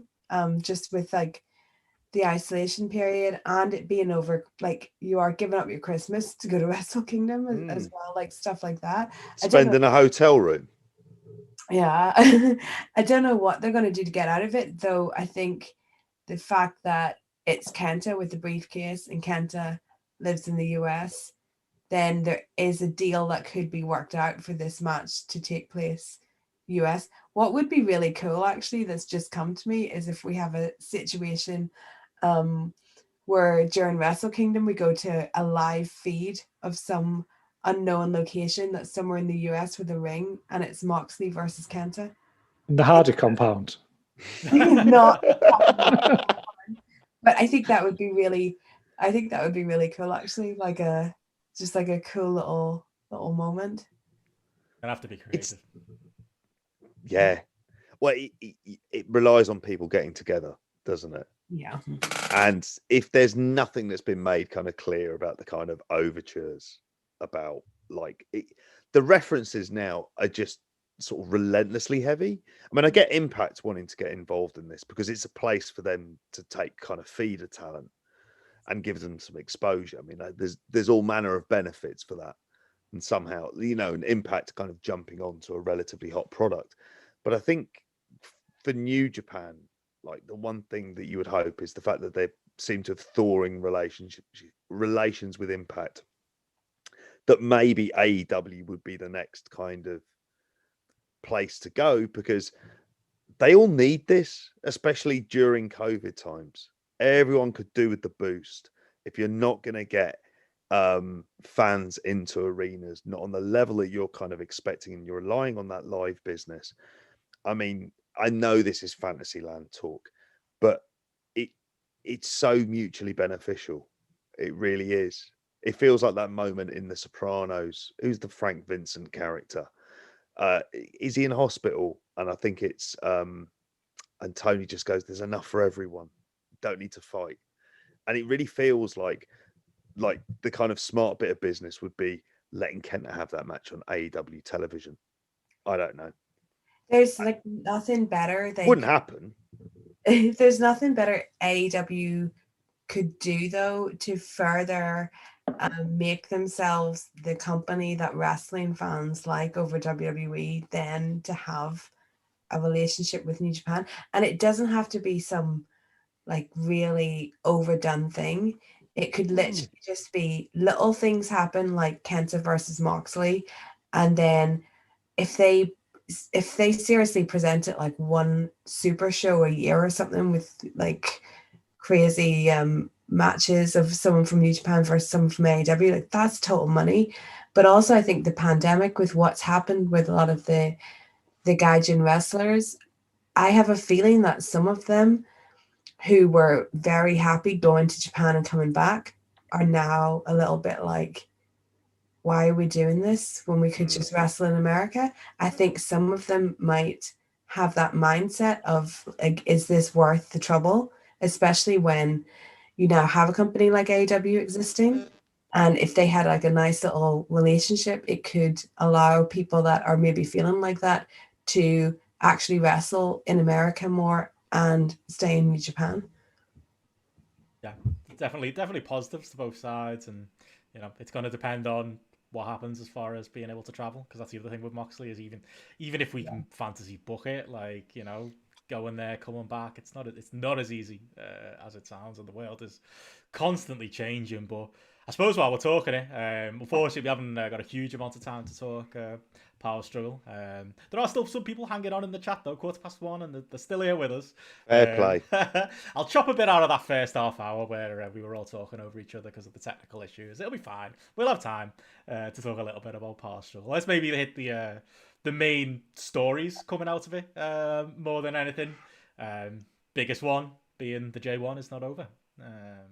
We thought Stefan already had a victory lap, and I think we're going to have a second victory lap here on this podcast today. Jay White is back in position, beats Kota Ibushi to win the briefcase. I listened to, I don't know, did anyone listen to Observer Radio this morning? Yes, we're going to fight about it. Oh my God, I thought Brian and Dave were going to have a fist fight. Like, Meltzer's just like, well, it makes sense. They've got two Tokyo Domes to fill, and Alvarez is just like, right, but it doesn't make any sense. Why is Kota Ibushi getting a title shot anyway? And it's like, that was what this show was built for. It was to set that up. I'm just not sure whether creatively they did the best job of doing that. I think the Jay White thing is, as we talked about on the roundtable, JP, like we pretty much predicted it. You know, you've got to do that upset one year, and this felt like the year. It felt odd that Kota Ibushi won the G1 again. It felt like a red herring, and it kind of was in the end. So I don't mind that part of it. It's just the other part of it with, you know, this Naito Evil main event that, as I mentioned earlier, went half an hour, and I'll be honest, I saw about 5 minutes ago of it because I was in a queue behind the Manchester United team bus. It was... Yeah, it was there to be an angle though again, and that's exactly what it was, to allow Ibushi to save Naito. And now apparently in the backstage interview, Naito's talking about giving Ibushi a title shot on January the 4th because, well, he did win the G1 after all. Yeah, I feel like I get it. Like Meltzer keeps saying, you've got to fill 2 Tokyo Domes, but I don't know. I think there's probably a more creatively fulfilling way to get to that point, and it does make the briefcase a little bit pointless now that even though you lose the briefcase, you still get your title shot. I don't know. I mean, I should probably go to you first on this one, Steph. I know you were doing somersaults at Jay White, cashing his way into the January 5th main event. What did you make of this as a show, and how shocked were you to see the J1 alive and well? As a show, honestly, it only kicked off for me during Jay's match. I wasn't that invested before, and I don't think I was that hyped for Jay's match because I did not see him winning that briefcase. As far as storyline making sense, it does not make sense that Kota still gets his title shot. I mean, once Jay took that briefcase off him, I was ready to be like, haha, like fuck all you that were invested in the G1 because it's led to this, you know. It obviously I don't see the point at all, actually, of Jay winning the briefcase because really you could have just given Kota a match and then given Jay a match for the belt as well. Belt, maybe? Yeah, but you literally could have given Kota the January 4th match against Naito, and then you could have had Jay, but like you could have done some other match or even done Jay and Kota not for the briefcase and been like, look, Jay, you've done so well. You have earned, you know, a match. You're like the next contender under Kota, which kind of makes sense anyway because Jay had a win over Kota before. So, I mean, you could have done something like that didn't lead to this briefcase exchange stuff that doesn't make sense. I personally would have done Jay, Naito, January 4th, Jay wins, faces Evil January 5th. And I know people wouldn't like that match because Evil's in it, but put something really that's epically strong just under it. But that's just because I do want this whole Bullet Club break up Wolfpack storyline to happen. But the whole, like, this whole show was basically about Jay, because he did some incredible acting throughout the whole match, you know. Like we had him in the main event as well, which he was desperately needed in that main event, because Naito and Evil, like, that is absolutely puts me to sleep. They're not good together. They're really, really not.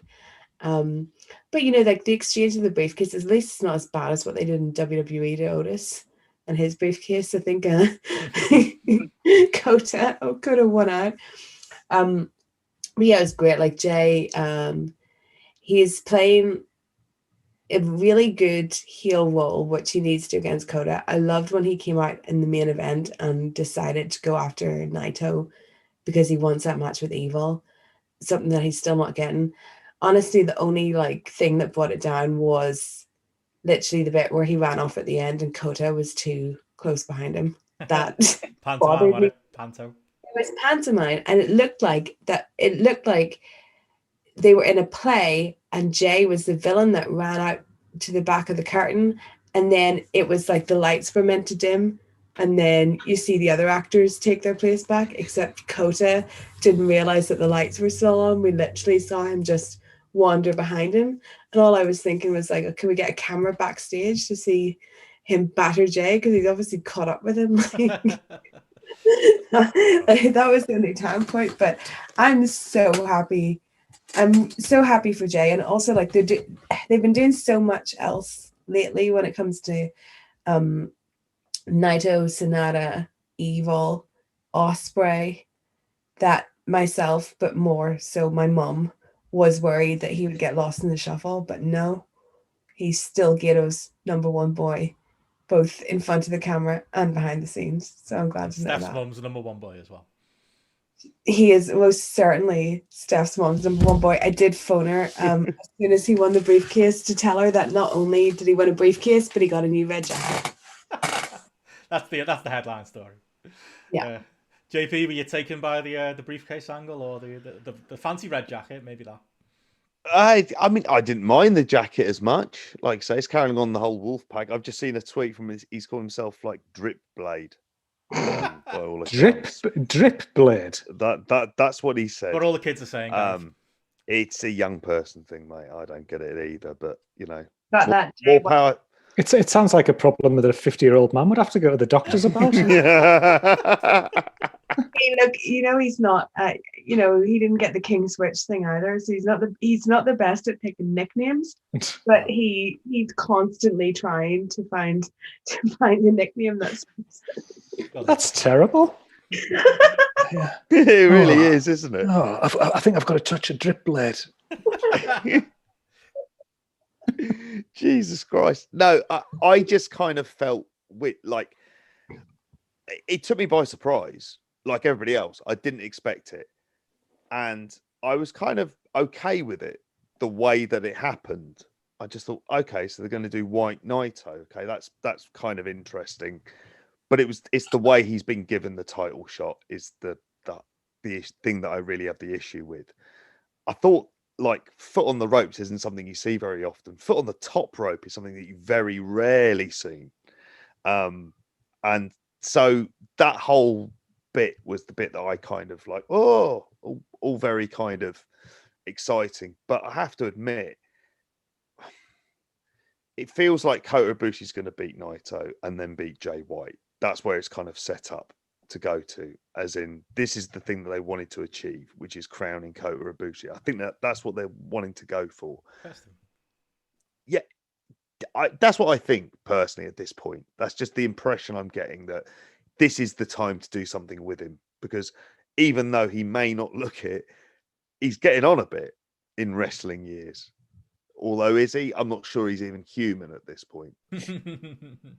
It just seems to be like a kind of living anime character who just never ages. Yeah. But I still wonder with him, though that that's what they're going to do, but the way they've got there is bad. I think it's openly bad. The things they've done around the main event scene have been bad, if we're going to be honest. And it needs freshening up as soon as possible. And if we're moving from Naito Evil to White versus Ibushi, fine. I would prefer that, because I cannot watch Evil versus Naito again. I just fucking can't. Yeah. It happened. My eyes were fixed on the screen. I drifted off. Bullshit happened. Sonada ran out. I was just like, oh, I've been there, and it's another half an hour I'm not getting back. On the upside, again, managed to do some washing, managed to sort out the dishwasher as well. I mean, they're the upsides to these main events, but that should not be the upside to a New Japan main event. Yeah. Well, is there anything Evil could do you think, to make him someone that you want to watch wrestle? Turn in a naked Midian. Wow. You know what he fits? Shits and giggles. That's a TW game, JP, if I ever heard of one. Book that shit. Yeah. Will be, mate. We get round to it. It will be. Yeah. I've been practicing out some stuff already, some early tricks. Hey, look, I know it's a video stream now, so you know there's a chance. Thanks. Next Yeah, week. exactly. We're getting there. Yeah, I can't see it with Evil. I don't know if you're any different, Gareth. I don't know. You any strong feelings on this story, or I suppose the rest of the card as well? There was at least a couple of good matches on the undercard.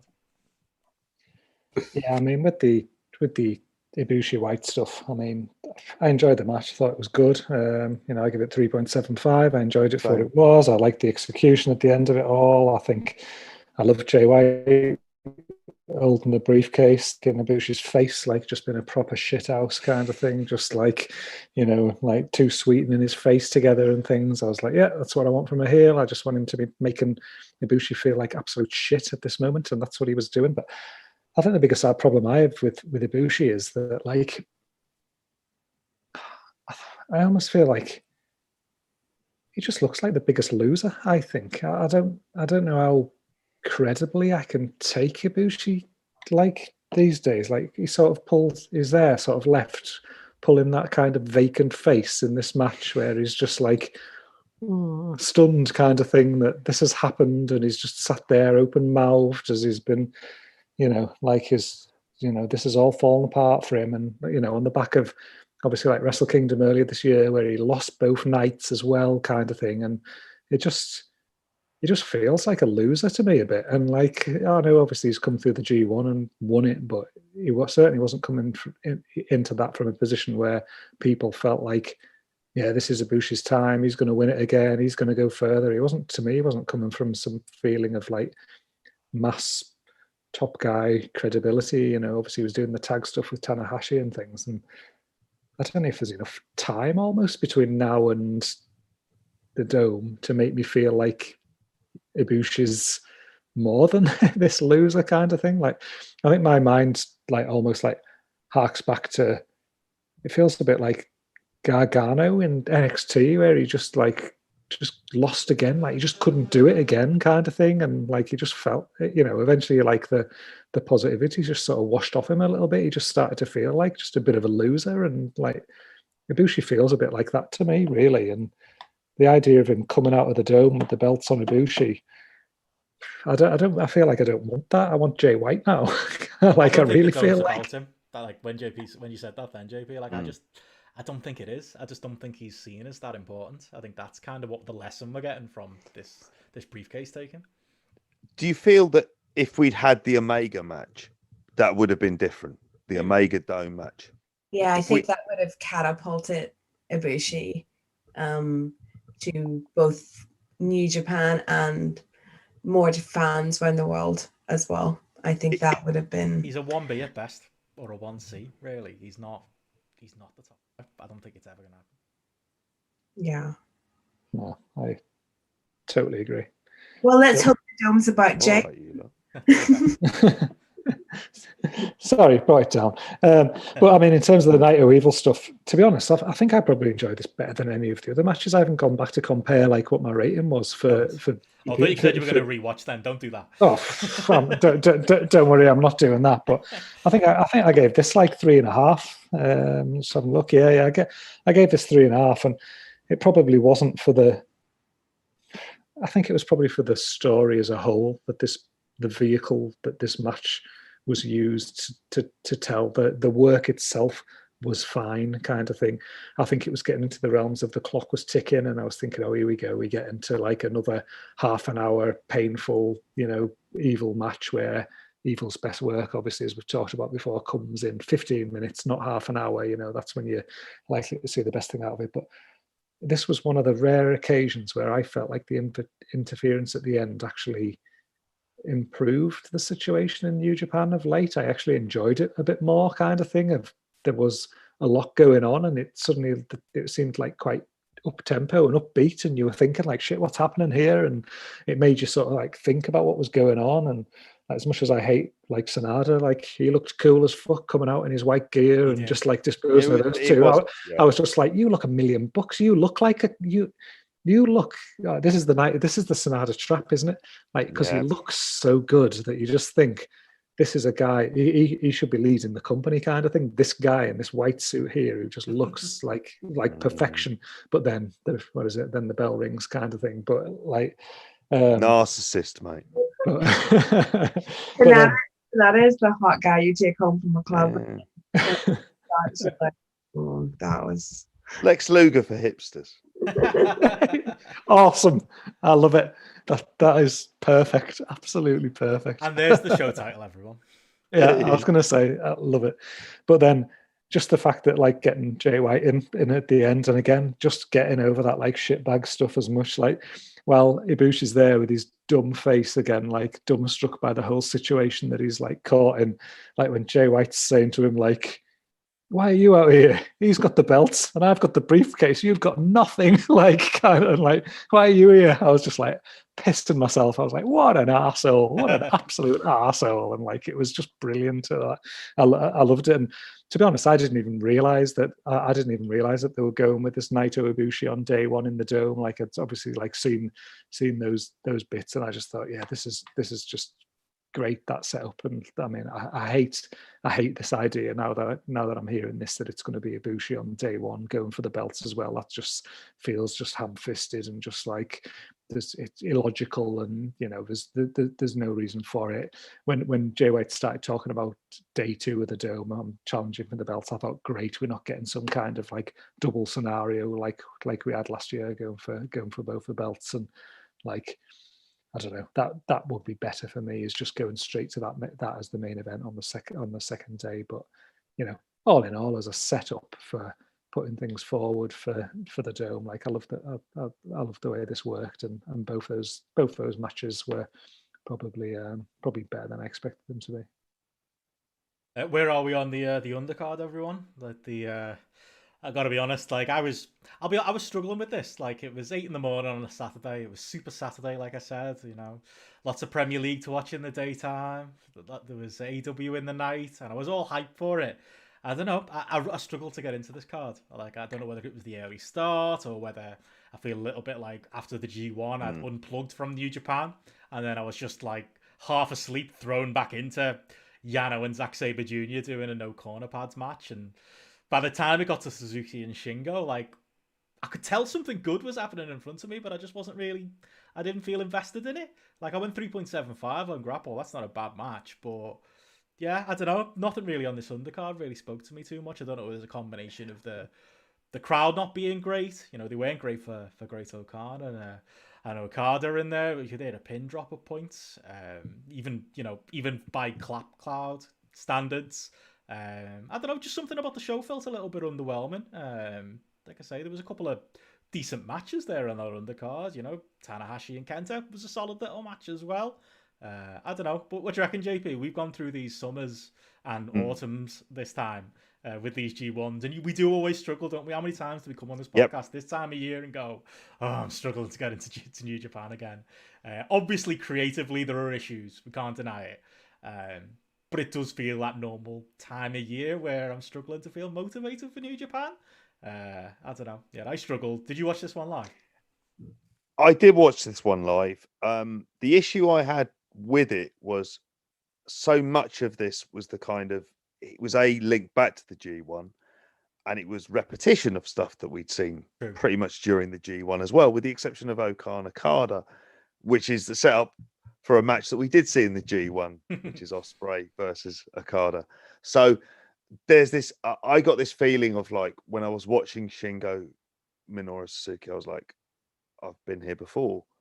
And I did like Kenta Tanahashi. I did think that was a bit more interesting for me. That was the match of the card.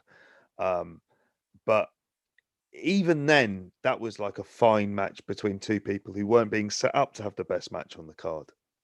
It was like the match sort of just after the interval for something that's a title shot as well. But as a result, like, I think there's so much of this storyline wise that isn't particularly compelling, really. There's a lot of stuff that's kind of left off. We don't have any junior stuff, and we've been focusing on the heavyweights for quite some time. And it's not like the junior, judging by the cards that they were announcing at halftime during this, which I kind of laughed at some, which is not a nice thing to do. But I was thinking, fuck me, I wouldn't be going out for that. Like, during a global pandemic, fuck that. What, like Dookie versus Master Watto? No. Hey? No. Who used to doubt Master Watto, JP? I'm me, and I'm doubting him. And I'm doubting him publicly. People said that about El Dandy, and look what happened. Where is he now? Good point. It's always a worry with the Mexican wrestling scene. That's always a worrying question. Potentially, the answer may not be something that you like. That's one of my favorite memories when Gareth will love this, when PCW booked Super Crazy, and he went on a night out with all the wrestlers, and like 1 a.m, every PCW wrestler I follow on Twitter or I'm friends with on Facebook was just messaging, has anyone seen Super Crazy? And they'd lost him in Preston. And that visual of Super Crazy lost in Preston, Lord knows what he was getting up to. Oh, love it.